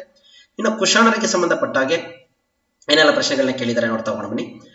ಅಶ್ವಘೋಷ, ವಸುಮಿತ್ರ, ಸಂಘರಕ್ಷಕ ಮುಂತಾದ ಬೌದ್ಧ ವಿದ್ವಾಂಸರು ಇವನ ಕಾಲದಲ್ಲಿ ಇದ್ದರು ಅಂತೇಳಿ ಒಂದು ಪ್ರಶ್ನೆ ಕೇಳಿದ್ದಾರೆ. ಕನಿಷ್ಕ, ಭೀಮ ಕಡ್ಪಸಿಸ್, ಕುಜ ಕಡ್ಪಸಿಸ್, ಅಶೋಕ ಅಂತೇಳಿ ಕನಿಷ್ಕನ ಕಾಲದಲ್ಲಿ ಇರ್ತಕ್ಕಂಥವ್ರು ಇವರೆಲ್ಲ.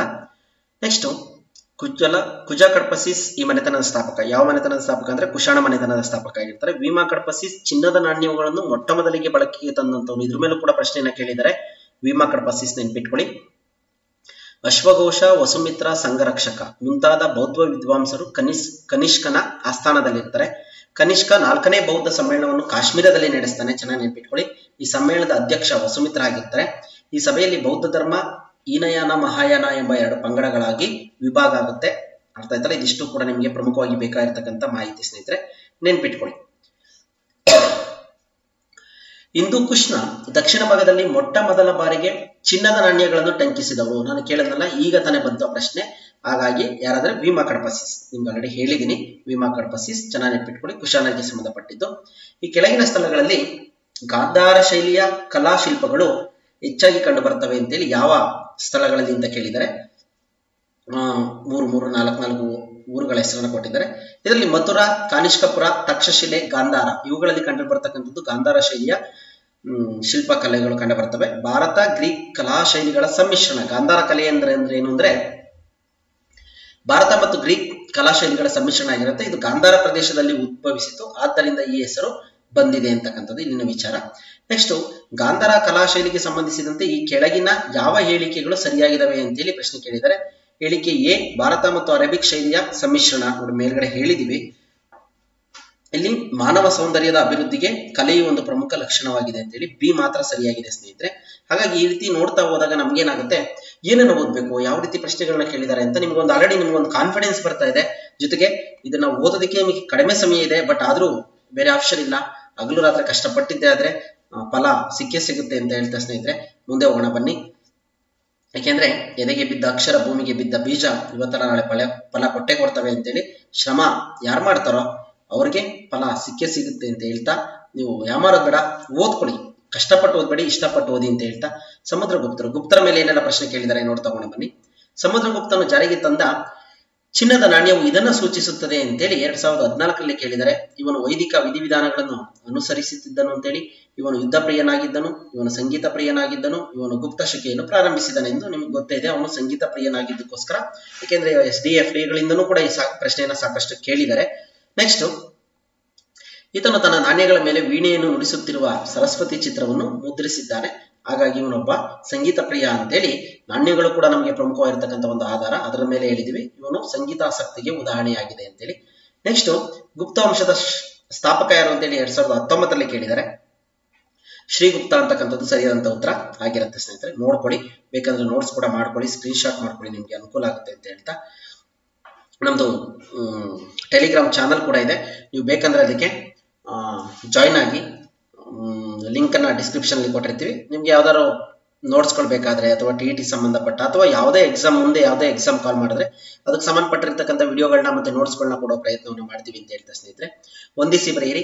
ವರಹಮೀರ, ಬೃಹತ್ ಜಾತಕ, ಆರ್ಯಭಟ, ಸೂರ್ಯ ಸಿದ್ಧಾಂತ, ವಿಷ್ಣು ಶರ್ಮಾ ಪಂಚತಂತ್ರ, ಕಾಳಿದಾಸ ಮೇಘದೂತ. A, B ಪಟ್ಟಿ ಸರಿ ಉತ್ತರವನ್ನ ನೀಡಿದೆ. ನಿಮ್ಗೆ ಹೊಂದಿಸಿ ಬರೆಯೋದು ಕನ್ಫ್ಯೂಸ್ ಆಗೋದು ಬೇಡ ಅಂತೇಳಿ ಹೊಂದಿಸಿ ಬರೆಯಿರಿ ಮಾತ್ರ, ಅದ್ರ ಮುಂದೆನೆ ನೇರವಾದಂತಹ ಸರಿ ಉತ್ತರವನ್ನ ಕೊಟ್ಟಿರ್ತೀವಿ, ನೋಡ್ಕೊಳ್ಳಿ. ಇದು ಕೂಡ ಗುಪ್ತರಿಗೆ ಸಂಬಂಧಪಟ್ಟಂತ ಪಾಠದಲ್ಲಿ ಬರ್ತಕ್ಕಂಥದ್ದು.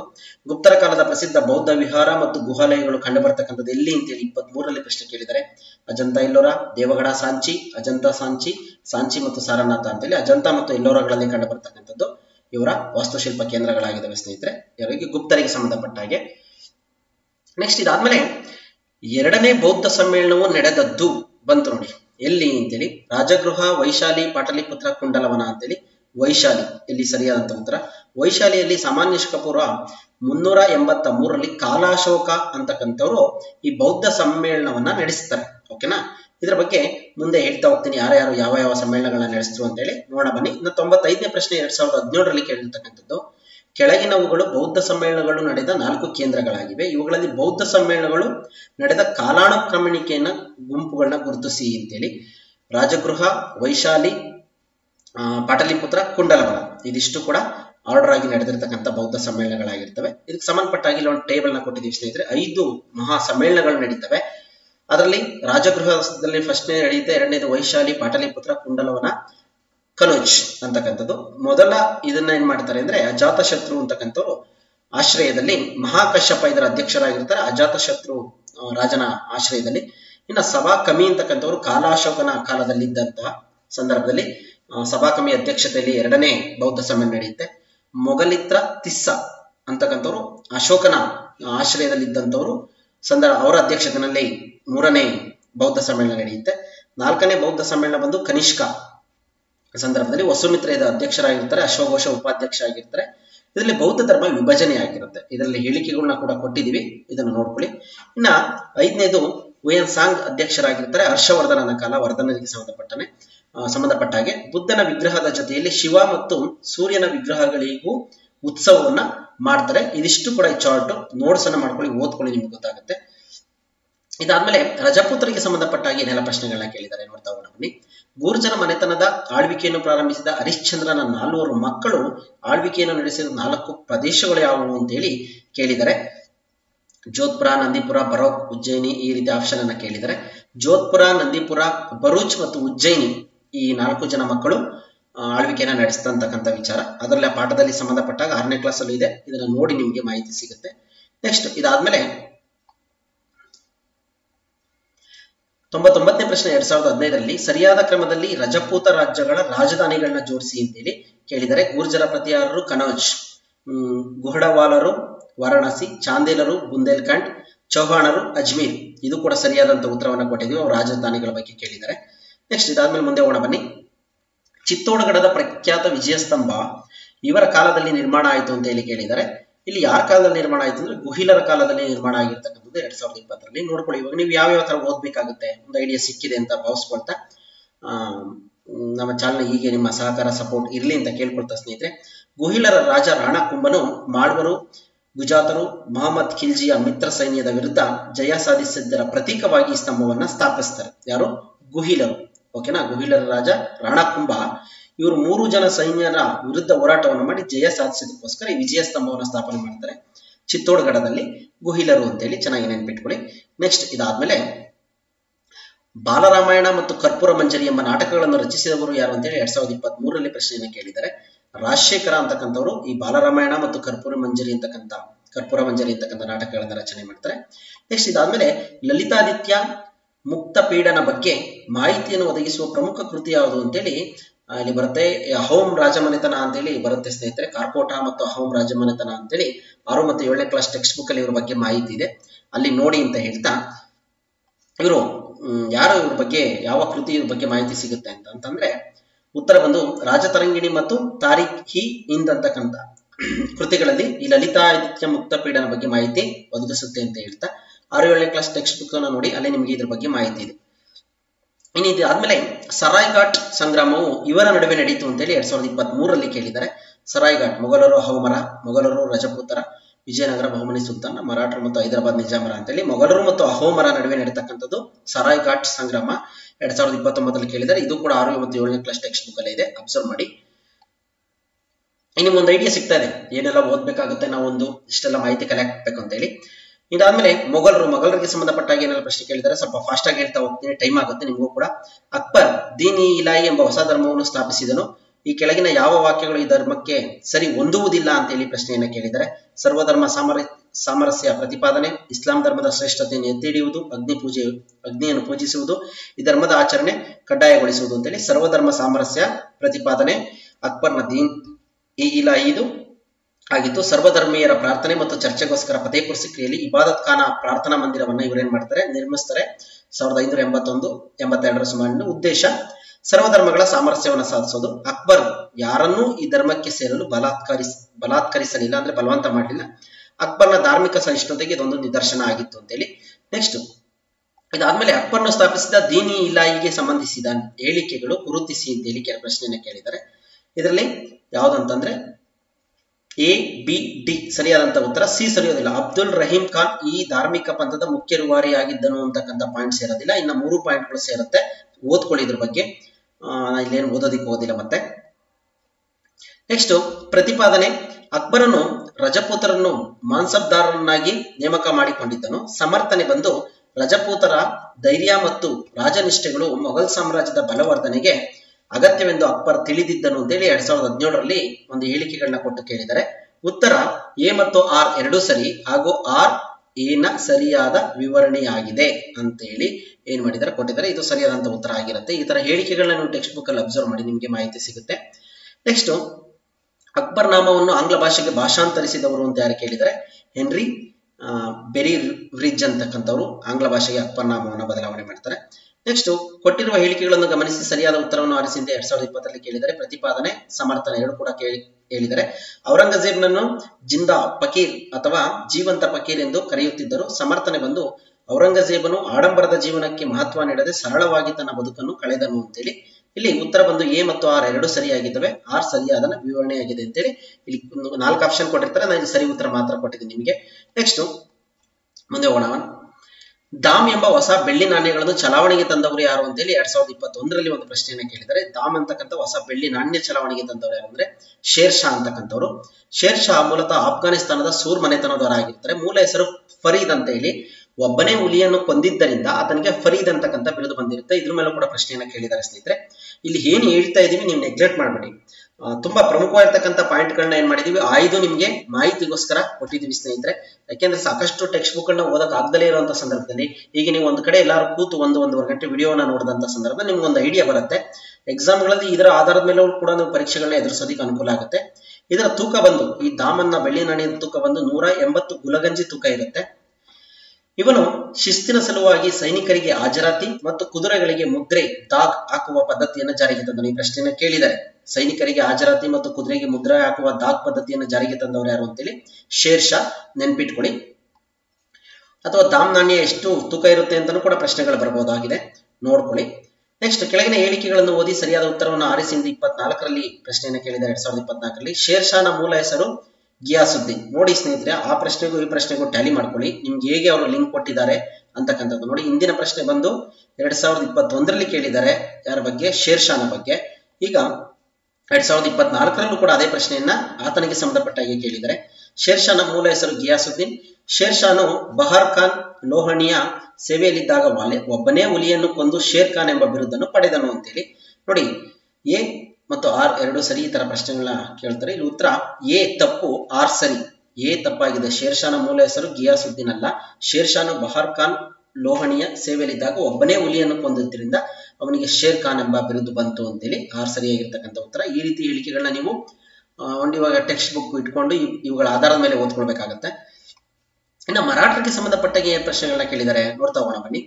ಇವರಲ್ಲಿ ಒಬ್ಬರ ಆಡಳಿತದಲ್ಲಿ ಸಹಕರಿಸಲು ಅಷ್ಟಪ್ರಧಾನರೆಂಬುವರು ಇದ್ದದ್ದು ಅಂತೇಳಿ ಬಂದಿದ್ದಾರೆ. ಯಾರ ಅಂದ್ರೆ ಶಿವಾಜಿಯ ಕಾಲದಲ್ಲಿ. ಚೆನ್ನಾಗಿ ನೆನ್ಪಿಟ್ಕೊಳ್ಳಿ, ಅಷ್ಟಪ್ರಧಾನರು ಇದ್ದಿದ್ದು ಶಿವಾಜಿ ಆಸ್ಥಾನದಲ್ಲಿ, ಅಷ್ಟದಿಗ್ಗಜರು ಇದ್ದಿದ್ದು ಕೃಷ್ಣದೇವರಾಯನ ಆಸ್ಥಾನದಲ್ಲಿ. ಕನ್ಫ್ಯೂಸ್ ಆಗ್ಬೇಡಿ. ಹೀಗೆ ಈ ವಿಚಾರಗಳನ್ನ ನೆನ್ಪಿಟ್ಕೊಳ್ಬೇಕಾಗತ್ತೆ. ನೆಕ್ಸ್ಟ್ ಮುಂದೆ ಹೋಗೋಣ ಬನ್ನಿ. ಎರಡನೇ ಶಿವಾಜಿ ಎಂದು ಪ್ರಸಿದ್ಧನಾದ ಪೇಶ್ವೆ ಯಾರು ಅಂತ ಹೇಳಿ 2021ರಲ್ಲಿ ಕೇಳಿದ್ದಾರೆ. ಇಲ್ಲಿ 1ನೇ ಬಾಜಿರಾವ್ನನ್ನ 2ನೇ ಶಿವಾಜಿ ಅಂತ ಹೇಳಿ ಕರೀತಾರೆ. ಯಾಕೆ ಅಂತಂದ್ರೆ ಇವನ ಆಳ್ವಿಕೆ ಬಂದು 1720ರಿಂದ 1740. ಬಾಲಾಜಿ ವಿಶ್ವನಾಥನ ಹಿರಿಯ ಮಗ ಆಗಿರ್ತಾರೆ 1ನೇ ಬಾಜಿರಾವ್. ಈತ ದಕ್ಷತೆಯಿಂದ ಆಡಳಿತ ನಡೆಸಿ ಮರಾಠರ ಕೀರ್ತಿಯನ್ನು ಪುನಃ ಸ್ಥಾಪಿಸಿದನು. ಆದ್ದರಿಂದ ಇವನನ್ನು 2ನೇ ಶಿವಾಜಿ ಅಂತ ಹೇಳಿ ಕರೀತಾರೆ. ಯಾಕೆ ಅಂತಾನೂ ಕೂಡ ಪ್ರಶ್ನೆಯನ್ನ ಕೇಳ್ಬೋದು, ಹಾಗಾಗಿ ನೋಡ್ಕೊಳ್ಳಿ.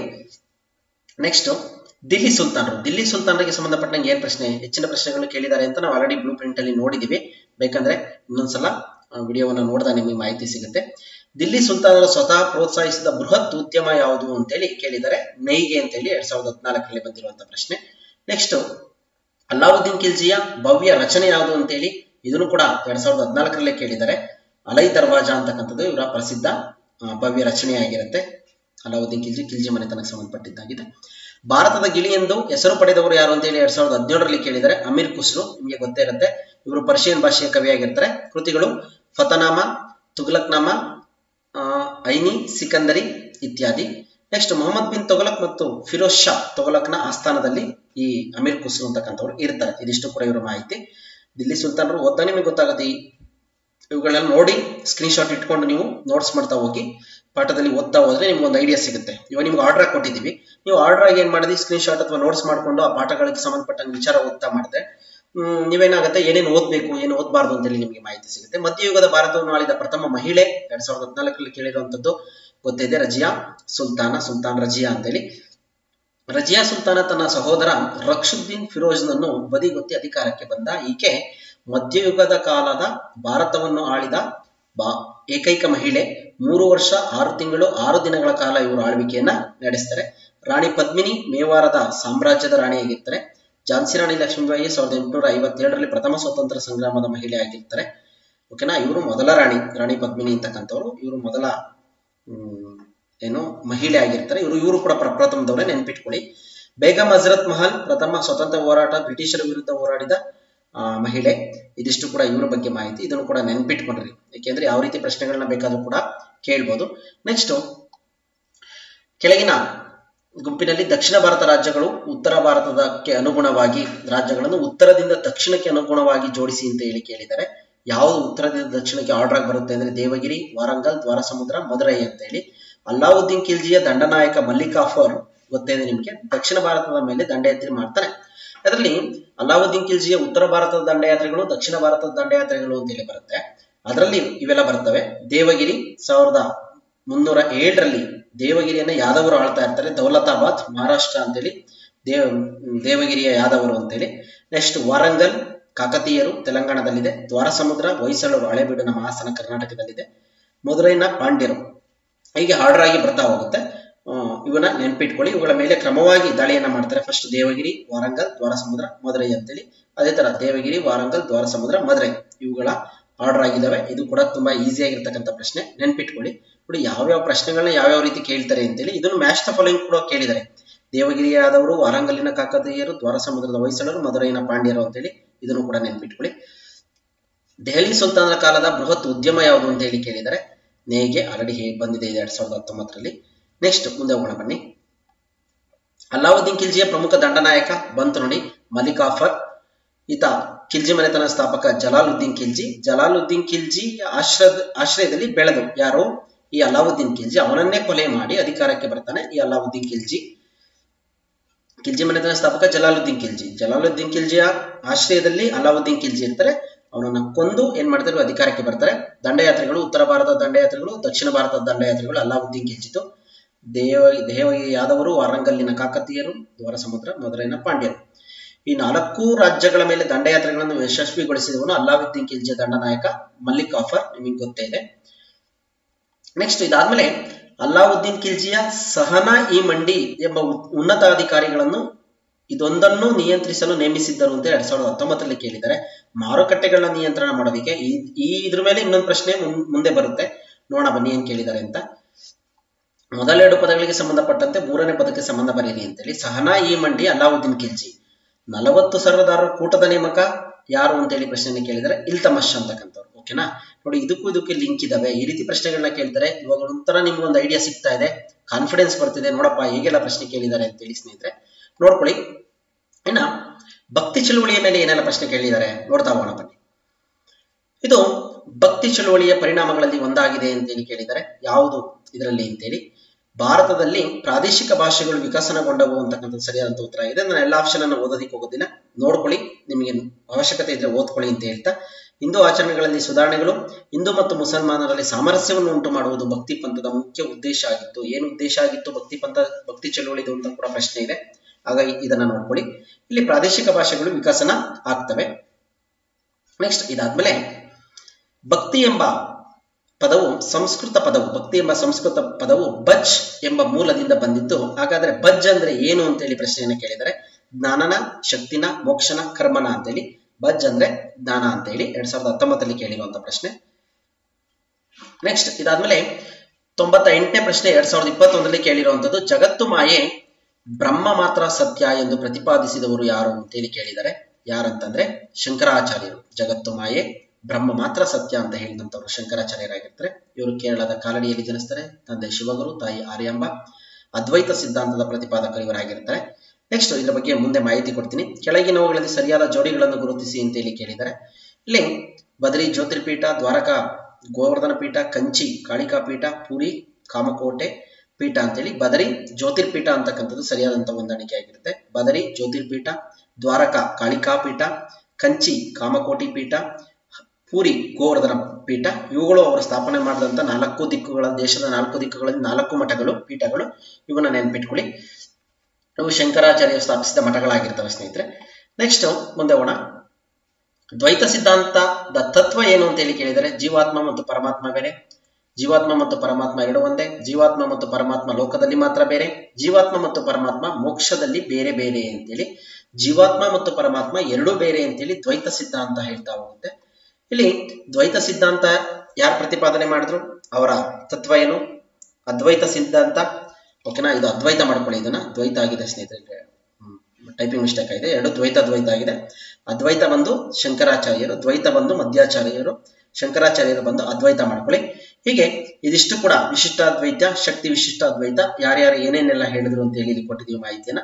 ಇದನ್ನು ಕೂಡ ನೀವು ನೋಟ್ಸ್ ಅನ್ನ ಮಾಡ್ಕೊಳ್ಳಿ. ನೆಕ್ಸ್ಟ್ ಮುಂದೆ ಹೋಗೋಣ.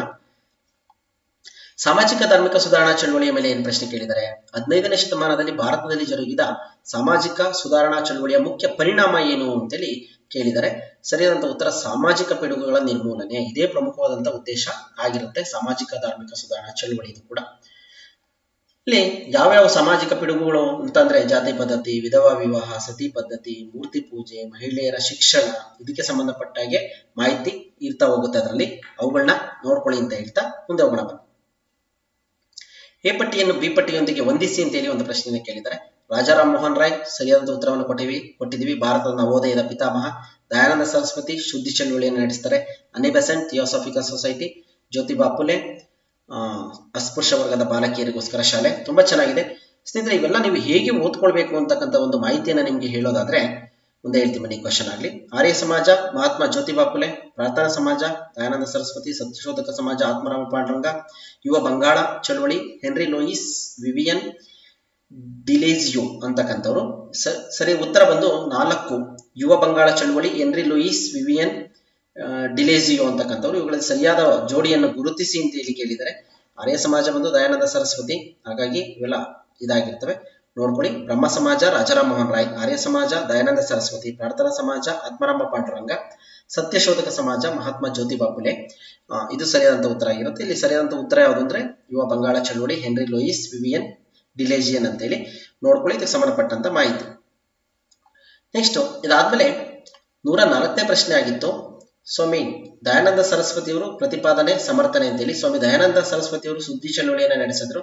ಅವರು ಮತಾಂತರಗೊಂಡವರನ್ನು ಹಿಂದೂ ಧರ್ಮಕ್ಕೆ ತಂದುಕೊಳ್ಳುವುದರ ಮೂಲಕ ಹಿಂದೂ ಧರ್ಮವನ್ನು ಗಟ್ಟಿಗೊಳಿಸುವ ಉದ್ದೇಶವನ್ನ ಹೊಂದಿದ್ರು ಅಂತೇಳಿ. ಎ ಮತ್ತು ಆರ್ ಎರಡೂ ಸರಿ. ಎನ ಸರಿಯಾದ ವಿವರಣೆಯಾಗಿದೆ, ಕರೆಕ್ಟ್. ಇದು ನೀವು 7ನೇ ಕ್ಲಾಸ್ ಟೆಕ್ಸ್ಟ್ ಬುಕ್ ಅಲ್ಲಿ ನೋಡೋದಂತ ಸಂದರ್ಭದಲ್ಲಿ ನಿಮಗೆ ಸಿಗುತ್ತೆ ಅಂತ ಹೇಳ್ತಾ ಮುಂದೆ ಹೋಗೋಣ ಬನ್ನಿ. ಆರ್ಯ ಸಮಾಜವನ್ನು ದಯಾನಂದ ಸರಸ್ವತಿ ಅವರು ಸ್ಥಾಪನೆ ಮಾಡ್ತಾರೆ.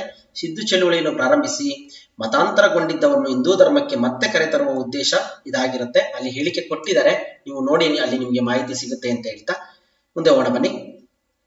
ಭಾರತದ ಪುನರುಜ್ಜೀವನದ ಪಿತಾಮಹ ಅಂತ ಹೇಳಿ ಯಾರನ್ನ ಕರಿತೀವಿ ಅಂದ್ರೆ ರಾಜಾರಾಮ್ ಮೋಹನ್ ರಾಯ್ ಕರಿತೀವಿ, ನೆನ್ಪಿಟ್ಕೊಳ್ಳಿ. ನೆಕ್ಸ್ಟ್ ಇದಾದ್ಮೇಲೆ ಕಲ್ಯಾಣಿ ಕ್ರಾಂತಿಗೆ ಮೂಲ ಕಾರಣ ಗೊತ್ತೇ ಇದೆ, ಬಸವೇಶ್ವರರು. ಅವರ ಅಂತರ್ಜಾತಿ ವಿವಾಹಕ್ಕೆ ಬಸವೇಶ್ವರ ಆದ್ರೂ ಕೂಡ ಯಾವುದು ಅಂತ ಅನ್ನದಾಸೋಹನ, ಅಂತರ್ಜಾತಿ ವಿವಾಹನ, ಬಸವೇಶ್ವರರು ವೈದಿಕ ಧರ್ಮವನ್ನು ಖಂಡಿಸಿದ್ದನ್ನ, ಬಸವೇಶ್ವರರು ಮಂತ್ರಿ ಪದವಿಯನ್ನ ತ್ಯಜಿಸಿದ ಅಂತೇಳಿ ಅಂತರ್ಜಾತಿ ವಿವಾಹ. ಬಸವಣ್ಣನವರು ಬೇರೆ ಜಾತಿಯ 2ನೇ ಮದುವೆ ಆಗ್ತಾರೆ, ಬೇರೆ ಜಾತಿಯ ಒಂದು ಮಹಿಳೆಯನ್ನ. ಆ ಒಂದು ಸಂದರ್ಭದಲ್ಲಿ ಕಲ್ಯಾಣ ಕ್ರಾಂತಿ ಅಂತಕ್ಕಂಥದ್ದು ಆಗುತ್ತೆ. ಅದಕ್ಕೆ ಸಂಬಂಧಪಟ್ಟಂತ ವಿಚಾರವನ್ನ ಓದ್ಕೊಳ್ಳಿ ಅಂತ ಹೇಳ್ತಾ ಮುಂದೆ ಹೋಗೋಣ. ಅನುಭವ ಮಂಟಪವನ್ನು ಸ್ಥಾಪಿಸಿದರು ಗೊತ್ತಿದೆ ಬಸವಣ್ಣನವರು. ಇದು ಇವರಿಗೆ ಸಂಬಂಧಪಟ್ಟಂತ ಪ್ರಶ್ನೆ ಆಗಿದೆ. ನೆಕ್ಸ್ಟ್ ವಿಜಯನಗರ ಸಾಮ್ರಾಜ್ಯಕ್ಕೆ ಏನೆಲ್ಲ ಪ್ರಶ್ನೆ ಕೇಳಿದ್ದಾರೆ ನೋಡ್ತಾ ಹೋಗೋಣ ಬನ್ನಿ. ಶೈವರ ಅಜಂತ ಎಂದು ಪ್ರಸಿದ್ಧಿ ಪಡೆದಂತ ಸ್ಥಳ ಯಾವುದು ಅಂತ ಹೇಳಿ 2017ರಲ್ಲಿ ಕೇಳಿದ್ದಾರೆ. ಲೇಪಾಕ್ಷಿ ಅಂತಕ್ಕಂಥದ್ದು ಇದು ಸರಿಯಾದ ಉತ್ತರ ಇರುತ್ತೆ. ಏನು ಲೇಪಾಕ್ಷಿ ಅಂದ್ರೆ, ಈ ದೇವಾಲಯವನ್ನು ಆಂಧ್ರ ಪ್ರದೇಶದ ಕೃಷ್ಣದೇವರಾಯನ ತಮ್ಮ ಅಚ್ಯುತರಾಯನ ಕಾಲದಲ್ಲಿ ಕೋಶಾಧಿಕಾರಿಯಾಗಿದ್ದ ವಿರೂಪಣ್ಣ ಅಂತಕ್ಕಂಥವ್ನು ಈ ದೇವಾಲಯವನ್ನ ಕಟ್ಟಿಸ್ತಾನೆ. ರಾಮಾಯಣ ಕಾಲದಲ್ಲಿ ಜಟಾಯು ಪಕ್ಷಿ ರಾವಣನನ್ನು ತಡೆದು ನಿಲ್ಲಿಸುವಾಗ ತನ್ನ ರೆಕ್ಕೆಗಳನ್ನು ಕಳೆದುಕೊಂಡು ಬಿದ್ದಿದ್ದ ಸ್ಥಳ ಇದು ಯಾವುದು, ಲೇಪಾಕ್ಷಿ ಅಂತೇಳಿ ಒಂದು ಮಾಹಿತಿ ಇದೆ. ಈ ಲೇಪಾಕ್ಷಿ ಸ್ಥಳ ಅವರಿಗೆ ಸಂಬಂಧಪಟ್ಟಿದ್ದು. ಇಲ್ಲಿ ಅಚ್ಯುತರಾಯನ ಕೋಶಾಧಿಕಾರಿ ವಿರೂಪಣ್ಣ ಈ ಒಂದು ದೇವಸ್ಥಾನವನ್ನ ಕಟ್ಟಿಸ್ತಾರಲ್ಲಿ ಅಂತೇಳಿ ಮಾಹಿತಿ. ಓಕೆನಾ. ನೆಕ್ಸ್ಟ್, ಬುಕ್ಕರಾಯನು ಈ ದೇಶದ ರಾಜನಿಗೆ ರಾಯಭಾರಿಯನ್ನು ಕಳುಹಿಸಿಕೊಟ್ಟನು ಅಂತೇಳಿ ಪ್ರಶ್ನೆ ಇದೆ. ಚೀನಾ ದೇಶಕ್ಕೆ ತನ್ನ ರಾಯಭಾರಿಯನ್ನ ಬುಕ್ಕರಾಯ ಕಳಿಸ್ಕೊಡ್ತಾನೆ. ನೆಕ್ಸ್ಟ್, ಇದೆಲ್ಲ ಸ್ವಲ್ಪ ನಿಮಗೆ ನಮ್ಮ ಪ್ರೈಮರಿ ಬುಕ್ಸ್ಗಳಲ್ಲಿ, ಹೈಸ್ಕೂಲ್ ಬುಕ್ಸ್ಗಳಲ್ಲಿ ಸಿಗೋದಿಲ್ಲ. ಸ್ವಲ್ಪ ಹೈಯರ್ ಲೆವೆಲ್ ಬುಕ್ಸ್ಗಳನ್ನ ನೋಡಬೇಕಾಗತ್ತೆ. ಕೆಲವೊಂದನ್ನ ಕೆಳಗಿನ ಹೇಳಿಕೆಗಳನ್ನು ಗಮನಿಸಿ ಸರಿಯಾದ ಉತ್ತರವನ್ನು ಆಯ್ಕೆ ಮಾಡಿ ಅಂತೇಳಿ 20ರಲ್ಲಿ ಕೇಳಿದೆ. ಎರಡನೇ ದೇವರಾಯನು ಗಜಬೆಂಟಿಕಾರ ಎಂಬ ಬಿರುದನ್ನು ಧರಿಸಿದನು. ಎರಡನೇ ದೇವರಾಯನು ಕೇರಳ, ಶ್ರೀಲಂಕಾದಿಂದ ಕಪ್ಪ ಕಾಣಿಕೆಗಳನ್ನು ಸ್ವೀಕರಿಸಿ ದಕ್ಷಿಣ ಪಥದ ಚಕ್ರವರ್ತಿ ಎಂಬ ಬಿರುದನ್ನು ಪಡೆದಿದ್ದನು ಅಂತೇಳಿ ಎ ಮತ್ತು ಬಿ ಎರಡು ಕೂಡ ಸರಿಯಾಗಿ ಆನ್ಸರ್ ಇದಾವೆ ಸ್ನೇಹಿತರೆ. ನೆಕ್ಸ್ಟ್, ಅಮುಕ್ತ ಮೌಲ್ಯದ ಎಂಬ ಕೃತಿಯನ್ನು ರಚಿಸಿದವರು ಯಾರು ಅಂತ ಕೇಳಿದರೆ ನಮ್ಗೆ ಆಲ್ರೆಡಿ ಗೊತ್ತಿದೆ, ಕೃಷ್ಣದೇವರಾಯ. ತುಳುವ ಸಂತತಿಯ ನರಸನಾಯಕ ಮತ್ತು ನಾಗಲಾಂಬಿಕೆಯ ಪುತ್ರ ಆಗಿರ್ತಾರೆ ಇವರು. ಜಾಂಬವತಿ ಕಲ್ಯಾಣ ಸಂಸ್ಕೃತ ಭಾಷೆ, ಅಮುಕ್ತ ಮೌಲ್ಯದ ತೆಲುಗು ಭಾಷೆಯಲ್ಲಿ ರಚನೆ ಮಾಡ್ತಕ್ಕಂಥ ಕೃತಿಗಳಾಗಿದ್ದಾವೆ. ನೆಕ್ಸ್ಟ್, ದಕ್ಷಿಣ ಭಾರತದ ರಾಜಮನೆತನಗಳ ಮೇಲೆ ಇಲ್ಲಿವರೆಗೂ ಕೂಡ ನೋಡಿದ್ವಿ. ಈಗ ದಕ್ಷಿಣ ಭಾರತದ ರಾಜಮನೆತನಗಳು ಅಂತಾನೆ ಪಾಠದಲ್ಲಿ ನಮ್ಗೆ 6th ಮತ್ತು 7th ಅಲ್ಲಿ ಸಿಗ್ತಾ ಹೋಗುತ್ತೆ. ಅದರಲ್ಲಿ ನಾವು ಏನೆಲ್ಲ ನೋಡ್ತಾ ಹೋಗೋಣ ಬನ್ನಿ. ಇಲ್ಲಿ ಬಾದಾಮಿ ಚಾಲುಕ್ಯರ ಬಗ್ಗೆ ಒಂದು ಪ್ರಶ್ನೆಯನ್ನ ಕೇಳಿದರೆ ಎಷ್ಟರಲ್ಲಿ ಅಂತಂದ್ರೆ 2019ರಲ್ಲಿ ಪಟ್ಟದಕಲ್ಲಿನಲ್ಲಿರುವ ದೇವಾಲಯಗಳಲ್ಲಿ ಅತಿ ಪ್ರಮುಖವಾದ ದೇವಾಲಯ ಯಾವುದು ಅಂತ ಕೇಳಿದರೆ ವಿರೂಪಾಕ್ಷನ, ಮಲ್ಲಿಕಾರ್ಜುನ, ವಿಶ್ವನಾಥ, ಪಾಪನಾಥ. ವಿರೂಪಾಕ್ಷ ಅಂತಕ್ಕಂಥದ್ದು ಪಟ್ಟದಕಲ್ಲಿರ್ತಕ್ಕಂಥ ಅತಿ ಪ್ರಮುಖವಾದಂತಹ ದೇವಾಲಯ ಆಗಿರುತ್ತೆ. ವಿರೂಪಾಕ್ಷ ಲೋಕೇಶ್ವರ ದೇವಾಲಯ ಅಂತ ಹೆಸರು ಪಡೆದಿರುವ ಈ ದೇವಾಲಯ ಅತ್ಯಂತ ದೊಡ್ಡದು. ಪಟ್ಟದಕಲ್ಲು ಬಾದಾಮಿ ಚಾಲುಕ್ಯರ ವಾಸ್ತುಶಿಲ್ಪ ಕೇಂದ್ರ ಆಗಿತ್ತು. ಇದು ಬಾದಾಮಿ ಚಾಲುಕ್ಯರಿಗೆ ಸಂಬಂಧಪಟ್ಟಂತ ಮಾಹಿತಿ. ಇನ್ನ ಪಲ್ಲವರಿಗೆ ಸಂಬಂಧಪಟ್ಟ ಹಾಗೆ ಬಾದಾಮಿ ಚಾಲುಕ್ಯರು ಮತ್ತು ಪಲ್ಲವರು ಇಬ್ಬರಿಗೂ ಸೇರಿಸಿ ಪಾಠದಲ್ಲಿ ಬರ್ತಾ ಹೋಗುತ್ತೆ. ಆಗ ಸಂಬಂಧಪಟ್ಟ ಹಾಗೆ ವಾತಾಪಿಕೊಂಡ ಎಂಬ ಬಿರುದನ್ನು ಪಡೆದವರು. ಇದನ್ನಂತೂ ಸಾಕಷ್ಟು ಪರೀಕ್ಷೆಗಳಲ್ಲಿ ಕೇಳಿದ್ದಾರೆ ಸ್ನೇಹಿತರೆ. ಯಾರು ಅಂತೇಳಿ 2019ರಲ್ಲಿ ಕೇಳಿರುವಂತಹ ಪ್ರಶ್ನೆ. ಶಿವಸ್ಕಂದ ವರ್ಮ, ಇಮ್ಮಡಿ ಪುಲಿಕೇಶಿ, ನರಸಿಂಹವರ್ಮ 1, ಮಹೇಂದ್ರ ವರ್ಮ 1, ನರಸಿಂಹವರ್ಮ ಫಸ್ಟ್. ಓಕೆನಾ. ವಾತಾಪಿಕೊಂಡ ಎಂಬ ಬಿರುದನ್ನು ಪಡೆದಿರೋ ಪಲ್ಲವರ ರಾಜ ಯಾರು ಅಂತೇಳಿ ಮತ್ತೊಂದ್ಸಲ ಪ್ರಶ್ನೆ 21ರಲ್ಲಿ ಕೇಳಿದ್ದಾರೆ. ಅದೇ ಪ್ರಶ್ನೆಯನ್ನ ಆಲ್ರೆಡಿ ಗೊತ್ತು ನಿಮಗೆ. ಪ್ರಥಮ ನರಸಿಂಹವರ್ಮ 1, ಪ್ರಥಮ ನರಸಿಂಹವರ್ಮ 2 ಕೂಡ ಒಂದೇ. ಪ್ರಥಮ ನರಸಿಂಹವರ್ಮನು ಬಿರುದು ಮಹಾಮಲ್ಲ ಆಗಿರುತ್ತೋ ಬಾದಾಮಿ ಚಾಲುಕ್ಯರ ಇಮ್ಮಡಿ ಪುಲಿಕೇಶಿಯನ್ನ ಸೋಲಿಸಿ ಬಾದಾಮಿಯನ್ನ ಗೆದ್ಕೊಳ್ತಾನೆ. ನಮ್ಮ ಚಾಲುಕ್ಯರ ಇಮ್ಮಡಿ ಪುಲಿಕೇಶಿ ಇರ್ತಾರನ್ನ ಸೋಲಿಸಿ, ಆ ಒಂದು ಕಾರಣಕ್ಕೆ ಅವರಿಗೆ ವಾತಾಪಿಕೊಂಡ ಎಂಬ ಬಿರುದು ಬರುತ್ತೆ. ಇದು ಕೂಡ ನೆನಪಿರಲಿ, ಪಾಠದಲ್ಲಿದೆ, ಓದ್ಕೊಳ್ಳಿ. ಇನ್ನು ಚೋಳರ ಬಗ್ಗೆ ಏನೆಲ್ಲ ಪ್ರಶ್ನೆ ಕೇಳಿದ್ದಾರೆ ನೋಡ್ತಾ ಹೋಗೋಣ ಬನ್ನಿ. ಬೋರ್ ಆದ್ರೂ ಪರವಾಗಿಲ್ಲ, ಒಂದಷ್ಟು ನಿಮ್ಮ ಕಾನ್ಸಂಟ್ರೇಷನ್ ಒಂದ್ ಕಡೆ ಇಟ್ಟು ಸ್ನೇಹಿತರೆ. ಆಲ್ರೆಡಿ ಒಂದು 3/4 hour ಆಗ್ತಾ ಬಂತು. ಇನ್ನೊಂದು 1/4 ಗಂಟೆ 20 ನಿಮಿಷ ಒಂದು ವಿಡಿಯೋವನ್ನ ನೋಡಿ ನಿಮ್ಗೆ ಮಾಹಿತಿ ಸಿಗುತ್ತೆ. ಹೇಗೆ ಓದ್ಬೋದು ಅಂತ ಹೇಳಿ ಲಾಸ್ಟ್ ಅಲ್ಲಿ ನಿಮ್ಗೆ ಟಿಪ್ಸ್ ಕೊಡ್ತೀನಿ, ಹೇಗೆ ನೆನ್ಪಿಟ್ಕೊಳ್ಬೇಕು ವಿಚಾರಗಳನ್ನ ಅಂತೇಳಿ. ಗಂಗೈಕೊಂಡ ಚೋಳಪುರಂ ಎಂಬ ಹೆಸರಿನ ಹೊಸ ರಾಜಧಾನಿಯ ನಿರ್ಮಾತೃ ಯಾರು ಅಂತೇಳಿ ಕೇಳಿದರೆ 1ನೇ ರಾಜೇಂದ್ರ ಈ ಒಂದು ಹೊಸ ರಾಜಧಾನಿಯ ನಿರ್ಮಾತೃ ಆಗಿರುತ್ತೆ, ಚೋಳರಿಗೆ ಸಂಬಂಧಪಟ್ಟಿದ್ದು. ನೆಕ್ಸ್ಟ್, ಗಂಗರಿಗೆ ಸಂಬಂಧಪಟ್ಟಂಗೆ ಏನ್ ಪ್ರಶ್ನೆ ಕೇಳಿದ್ದಾರೆ ಅಂತ ನೋಡ್ತಾ ಹೋಗೋಣ ಬನ್ನಿ. ವಂದಿಸಿ ಬರೀರಿ ಅಂತೇಳಿ ಅಲ್ಲಿನ ಒಂದಷ್ಟು ರಾಜರುಗಳು, ಅಲ್ಲಿನ ಕವಿಗಳ ಬಗ್ಗೆ ಒಂದಷ್ಟು ಮಾಹಿತಿ ಕೇಳಿದ್ದಾರೆ. ಹೇಮಚಂದ್ರ, ರಾಘವ ಪಾಂಡವೀಯ, ದುರ್ವಿನೀತ ಶಬ್ದಾವತಾರ, ವಾದಿವ ಸಿಂಹ, ಗದ್ಯ ಚಿಂತಾಮಣಿ, ಶ್ರೀ ಪುರುಷ ಶಬ್ದಾವತಾರ ಅಂತಕ್ಕಂಥದ್ದು ಸರಿ ಉತ್ತರವನ್ನೇ ಕೊಟ್ಟಿದ್ದೀವಿ. ಏನ್ ತೊಂದರೆ ಇಲ್ಲ, ಮ್ಯಾಚ್ ಮಾಡ್ಕೊಳ್ಳಿ ಹಾಗೇನೆ. ನೆಕ್ಸ್ಟ್, ಇದಾದ್ಮೇಲೆ ಚಾಲುಕ್ಯರ ಬಗ್ಗೆ, ಕಲ್ಯಾಣಿ ಚಾಲುಕ್ಯರ ಮೇಲೆ ಏನ್ ಪ್ರಶ್ನೆ ಕೇಳಿದ್ದಾರೆ ನೋಡ್ತಾ ಹೋಗೋಣ ಬನ್ನಿ. ಸರಿಯಾದ ಉತ್ತರವನ್ನು ಆಯ್ಕೆ ಮಾಡಿ ಅಂತೇಳಿ 2024ರಲ್ಲಿ ಕೇಳಿದರೆ ಭೂಕಂದಾಯ ವಸೂಲಿಯನ್ನು ನೋಡಿಕೊಳ್ಳಲು ಕಡಿತ ವೇರ್ಗಡೆ ಎಂಬ ಅಧಿಕಾರಿಯನ್ನು ನೇಮಿಸಿದ್ದರು. ಅವರು ಲಕ್ಕುಂಡಿ ಹಾಗೂ ಸೂಡಿಗಳಲ್ಲಿ ಟಂಕಸಾಲೆಗಳನ್ನು ಸ್ಥಾಪಿಸಿದ್ದರು ಅಂತ ಕೇಳಿದರೆ ಈ ಹೇಳಿಕೆಗಳು ಸಂಬಂಧಿಸಿರುವುದು ಯಾವ ರಾಜಮನೆತನಕ್ಕೆ ಅಂತ ನೋಡಿ. ಈ ತರ ಪ್ರಶ್ನೆಗಳನ್ನು ಕೂಡ ಕೇಳ್ತಾರೆ. ನಾವು ಯಾವ ರೀತಿ ಓದಿದ್ರು ಸಾಕಾಗೋದಿಲ್ಲ ಸ್ನೇಹಿತರೆ. ಅದರಲ್ಲೂ ಸೋಷಿಯಲ್ ಅಂತೂ ತುಂಬಾ ದೊಡ್ಡ ವಿಚಾರಗಳು, ಹೆಚ್ಚಿನ ವಿಚಾರಗಳನ್ನು ಒಳಗೊಂಡಿರುವಂತ ಸಬ್ಜೆಕ್ಟ್ ಆಗಿರೋದ್ರಿಂದ ತುಂಬಾ ಎಚ್ಚರಿಕೆಯಿಂದ ಓದಿ. ಈ ತರ ಪ್ರಶ್ನೆ, ಇದು ಕಲ್ಯಾಣಿ ಚಾಲುಕ್ಯರಿಗೆ ಸಂಬಂಧಪಟ್ಟಿದ್ದು. ನೆಕ್ಸ್ಟ್, ಸಾಮಾನ್ಯ ಜ್ಞಾನ. ಸಾಮಾನ್ಯ ಜ್ಞಾನದಲ್ಲಿ ಏನ್ ಕೇಳಿದ್ದಾರೆ ಸೋಷಿಯಲ್ಗೆ ಸಂಬಂಧಪಟ್ಟ ಹಾಗೆ ಅಂತ ನೋಡ್ತಾ ಹೋಗೋಣ ಬನ್ನಿ. ಕೆಳಗಿನ ಹೇಳಿಕೆಗಳಲ್ಲಿ ಸರಿಯನ್ನ ಟ್ರೂ ಅಂತ ಅಥವಾ ತಪ್ಪನ್ನ ಫಾಲ್ಸ್ ಅಂತ ಹೇಳಿ ಗುರುತಿಸಿ ಅಂತ ಹೇಳಿದ್ದಾರೆ. ಹೊಯ್ಸಳರ ದೇವಾಲಯ ದ್ವಿಕೂಟ ಮಾದರಿಯ, ಅದು ಕಮಲ್ ಮಹಲ್ ಹಿಂದೂ ವಾಸ್ತು ಶೈಲಿಯ ಉದಾಹರಣೆ. ಸೋಮನಾಥಪುರದ ಕೇಶವ ದೇವಾಲಯ ಚತುಷ್ಕೂಟ ಮಾದರಿಯದು. ಪಿಸುಗುಟ್ಟುವ ಮಗಶಾಲೆ ಗೋಳಗುಮ್ಮಟದಲ್ಲಿದೆ ಅಂತೇಳಿ. ಇಲ್ಲಿ ಸರಿಯಾದಂತ ಉತ್ತರ ಇಲ್ಲಿ FFTT ಕೊಟ್ಟಿದ್ದಾರೆ. TFFT ಅಂತ ಹೇಳಿ ಅಂದ್ರೆ ಮೊದಲನೇ ಸರಿ, ಎರಡನೇ ತಪ್ಪು, ಬಿ ತಪ್ಪು, ಸಿ ತಪ್ಪು, ಡಿ ಕರೆಕ್ಟ್ ಅಂತೇಳಿ ಈ ರೀತಿ ಆನ್ಸರ್ ಬರ್ತಾ ಹೋಗುತ್ತೆ. ಇಲ್ಲಿ ಒಂದಷ್ಟು ಮಾಹಿತಿ ಕೊಟ್ಟಿದ್ವಿ, ಇದು ಕೂಡ ನೆನ್ಪಿಟ್ಕೊಳ್ಳಿ, ತುಂಬಾ ಪ್ರಮುಖವಾಗಿ ಬೇಕಿರ್ತಕ್ಕಂಥದ್ದು. ಬೇಲೂರು ಚನ್ನಕೇಶವ ದೇವಾಲಯ ಏಕಕೂಟ, ಹಳೇಬೀಡು ಹೊಯ್ಸಳೇಶ್ವರ ದೇವಾಲಯ ದ್ವಿಕೂಟ, ಸೋಮನಾಥಪುರದ ಕೇಶವ ದೇವಾಲಯ ತ್ರಿಕೂಟ. ಅಂದ್ರೆ ಇವೆಲ್ಲ ಗರ್ಭಗುಡಿಗಳು. ಏಕಕೂಟ ಅಂದ್ರೆ 1 ಗರ್ಭಗುಡಿ, 2 ಗರ್ಭಗುಡಿ, 3 ಗರ್ಭಗುಡಿ ಇರ್ತಕ್ಕಂಥ ದೇವಾಲಯಗಳಿವೆಲ್ಲ. ದೊಡ್ಡಗದ್ದವಳ್ಳಿ ಲಕ್ಷ್ಮೀ ದೇವಾಲಯ ಚತುಷ್ಕೂಟ, ಗೋವಿಂದನಹಳ್ಳಿ ಪಂಚಲಿಂಗೇಶ್ವರ ಪಂಚಕೂಟ. ಇವಿಷ್ಟು ಕೂಡ ಹೊಯ್ಸಳರಿಗೆ ಸಂಬಂಧಪಟ್ಟ ಹಾಗೆ ಬಂದಿರತಕ್ಕಂಥ ವಿಚಾರ ಆಗಿರುತ್ತೆ. ಇಲ್ಲಿ ಹೊಯ್ಸಳೇಶ್ವರ ದೇವಾಲಯ ದ್ವಿಕೂಟ ಅಂತ ಹೇಳಿದ್ವಲ್ಲ, ಇನ್ನು ಎಲ್ಲೆಲ್ಲಿ ಬರ್ತವೆ ಅಂತ ಇದ್ರ ಮೇಲೂ ಕೂಡ ಹಿಂದೆ ಒಂದ್ಸಲ ಯಾವುದೋ FD ಎಕ್ಸಾಮ್ ಅಲ್ಲಿ ಪ್ರಶ್ನೆಯನ್ನ ಕೇಳಿದ್ದಾರೆ. ಇಲ್ಲಿ ಕೂಟ ಎಂದರೆ ಗರ್ಭಗುಡಿ ಎಂಬ ಅರ್ಥವನ್ನ ಬರುತ್ತೆ. ನೆಕ್ಸ್ಟ್ ಇದಾದ್ಮೇಲೆ ಕಮಲ ಮಹಲ್ ಬಂದು ವಿಜಯನಗರದ ಅರಸರಿಗೆ ಸಂಬಂಧಪಟ್ಟಿರ್ತಕ್ಕಂಥದ್ದು. ಈ ಕಟ್ಟಡ ಇಂಡೋ ಇಸ್ಲಾಮಿಕ್ ಶೈಲಿಯಲ್ಲಿದೆ. ಓಕೆನಾ, ಕಮಲ ಮಹಲ್ ಇರ್ತಕ್ಕಂಥದ್ದು ಹಿಂದೂ ವಾಸ್ತುಶೈಲಿಯ ಉದಾಹರಣೆ. ಇದು ಇಂಡೋ ಇಸ್ಲಾಮಿಕ್ ಶೈಲಿಯಲ್ಲಿದೆ. ಇದು 2 ಅಂತಸ್ತಿನ ರಾಣಿಯರ ಅರಮನೆ ಆಗಿರುತ್ತೆ. ಇಲ್ಲಿ ಫಾಲ್ಸ್ ಹೇಳಿದ್ದಾರೆ ಇದು, ಹಾಗಾಗಿ ಇದನ್ನು ನೋಡ್ಕೊಳ್ಳಿ. ಇಂಡೋ ಇಸ್ಲಾಮಿಕ್ ಶೈಲಿಯಲ್ಲಿದೆ ಇದು. ಗೋಳಗುಮ್ಮಟ ಬಿಜಾಪುರದ ಆದಿಲ್ ಶಾಹಿಗೆ ಸಂಬಂಧಪಟ್ಟಿದ್ದು. ಭಾರತದ ದೊಡ್ಡ ಗುಮ್ಮಟ ಇದೊಂದೇ. ಬಿಜಾಪುರದ ಆದಿಲ್ ಶಾಹಿಗಳ ಮೇಲೆ ಇದುವರೆಗೂ ಕೂಡ ಪ್ರಶ್ನೆ ಕೇಳಿರ್ತಕ್ಕಂಥದ್ದು, ಇದೊಂದೇ ಪ್ರಶ್ನೆಯನ್ನು ಕೇಳಿರ್ತಕ್ಕಂಥದ್ದು. ಹಾಗಾಗಿ ಅದನ್ನ ಹೇಳಿದಿವಿ, ನೆನ್ಪಿಟ್ಕೊಳ್ಳಿ. ಬ್ಲೂ ಪ್ರಿಂಟ್ ಅಲ್ಲಿ ನಿಮಗೆ ಮಾಹಿತಿ ಇದೆ. ಇನ್ನ ಮತ್ತೆ ಇನ್ನೇನು ಪ್ರಶ್ನೆ ಕೇಳಿದ್ದಾರೆ GK ಗೆ ಸಂಬಂಧಪಟ್ಟಂಗೆ, ಇವುಗಳನ್ನ ಕಾಲಾನುಕ್ರಮದಲ್ಲಿ ಬರೆಯಿರಿ ಅಂತ ಕೇಳಿದ್ದಾರೆ. ತಾಳಿಕೋಟೆ ಕದನ, ಮೊದಲೇ ಪಾಣಿಪತ್, ಶಿವಾಜಿಯ ಕಿರೀಟಧಾರಣೆ, ಮೊಹಮ್ಮದ್ ಬಿನ್ ತುಘಲಕನ ರಾಜಧಾನಿ ಬದಲಾವಣೆ ಅಂತೇಳಿ. ಉತ್ತರ ಬಂದು DBAC ಅಂತೇಳಿ. ಅಂದ್ರೆ ಮೊಹಮ್ಮದ್ ಬಿನ್ ತುಘಲಕನ ರಾಜಧಾನಿ ಬದಲಾವಣೆ 1327. ದೆಹಲಿಯಿಂದ ದೇವಗಿರಿಗೆ ತನ್ನ ರಾಜಧಾನಿಯನ್ನು ವರ್ಗಾವಣೆ ಮಾಡ್ತಾನೆ. ಮೊದಲನೇ ಪಾಣಿಪತ್ ಕದನ 1526. ಇಬ್ರಾಹಿಂ ಲೂತಿ ಮತ್ತು ಬಾಬರ್ ನಡುವೆ ನಡೀತಕ್ಕಂಥದ್ದು. ಅಂದ್ರೆ ದೆಹಲಿ ಸುಲ್ತಾನರ ಕೊನೆಯ ಅರಸ ಬಾಬರ್ ಮೊಘಲರ ಆಳ್ವಿಕೆಗೆ ನಾಂದಿ ಆಗ್ತಕ್ಕಂಥವ್ರು. ತಾಳಿಕೋಟೆ ಕದನ 1565. ಅಳಿಯ ರಾಮರಾಯ ಬಹುಮನಿ ಸುಲ್ತಾನರು ತಾಳಿಕೋಟೆ ರಕ್ಕಸ ತಂಗಡಿನಲ್ಲಿ ನಡೀತಕ್ಕಂಥ ವಿದ್ಯ. ಶಿವಾಜಿಯ ಕಿರೀಟಧಾರಣೆ ಬಂದು 1674. ರಾಯಗಢ ಪಟ್ಟಾಭಿಷೇಕ ಛತ್ರಪತಿ ಎಂಬ ಬಿರುದು ಅವನಿಗೆ ಸಿಗುತ್ತೆ. ಇದಿಷ್ಟು ಕೂಡ ಇವು ಕಾಲಾನುಕ್ರಮದಲ್ಲಿ ಬರೆಯುವಂಥದಕ್ಕೆ ಸಂಬಂಧಪಟ್ಟಿದ್ದು. ಈ ರೀತಿ ನೆನ್ಪಿಟ್ಕೊಳ್ಬೇಕಾಗುತ್ತೆ. ಇಸ್ವಿಗಳನ್ನು ಕೂಡ ನಾವು ನೆನ್ಪಿಟ್ಕೊಳ್ಬೇಕಾಗುತ್ತೆ. 2015ರಲ್ಲಿ ಪ್ರಶ್ನೆ ಕೇಳಿದ್ದು. ನೆಕ್ಸ್ಟ್ ಕೆಳಕಂಡ ರಾಜಧಾನಿಗಳನ್ನು ಅನುಕ್ರಮವಾಗಿ ಜೋಡಿಸಿ ಅಂತ ಹೇಳಿ ಕೇಳಿದರೆ, ರಾಷ್ಟ್ರಕೂಟ ರಾಜಧಾನಿ ಯಾವುದು, ಹೊಯ್ಸಳರದ್ದು ಯಾವುದು, ಗುಪ್ತ ಕುಶಾಣರು ಅಂತೇಳಿ. ರಾಷ್ಟ್ರಕೂಟರು ಮಾನ್ಯಕೇಟ, ಹೊಯ್ಸಳರು ದ್ವಾರಸಮುದ್ರ, ಗುಪ್ತರು ಪಾಟಲಿಪುತ್ರ, ಕುಶಾಣರು ಪುರುಷಪುರ. ಈ ತರದ ಪ್ರಶ್ನೆಗಳನ್ನ ಕೇಳಿದ್ರೆ ಆಲ್ಮೋಸ್ಟ್ ಸರಳವಾಗಿ ನೀವು ಉತ್ತರಿಸಬಹುದು, ಏನ್ ಸಮಸ್ಯೆ ಇಲ್ಲ. 2ಕ್ಕೆ ನೀವು ಉತ್ತರವನ್ನು ನೋಡಿಕೊಂಡ್ರೆ ಇನ್ನೊಂದು 2ಕ್ಕೆ ಆರಾಮಾಗಿ ಸಿಗುತ್ತೆ ಅಂತ ಹೇಳ್ತಾ ಮುಂದೆ ಹೋಗೋಣ ಬನ್ನಿ. ಹೊಂದಿಸಿ ಬರೀರಿ ಅಂತ ಹೇಳಿ ಕೇಳಿದ್ದಾರೆ ರಾಜವಂಶಗಳು ಮತ್ತೆ ಅವುಗಳ ಸ್ಥಾಪಕರನ್ನ. ಸಿಮುಖ ಶಾತವಾಹನರು, ರಾಜ ಜಯಸಿಂಹ, ಬಾದಾಮಿ ಚಾಲುಕ್ಯರು, ಪಶ್ಯಭೂತಿ ವರ್ಧನರು, ಕುಜ್ಜಾಲ ಕಡ್ಪಸಿಸ್ ಕುಶನರು. ಇವುಗಳ ಸರಿ ಉತ್ತರವನ್ನ ಕೊಟ್ಟಿದ್ದೀವಿ. ಇಲ್ಲಿ ಗಂಗರು ಒಂದು ಎಕ್ಸ್ಟ್ರಾ ಆಪ್ಷನ್ ಇತ್ತು. ಈ ರೀತಿ ಪ್ರಶ್ನೆಗಳನ್ನ ಕೇಳ್ತಾ ಹೋಗ್ತಾರೆ.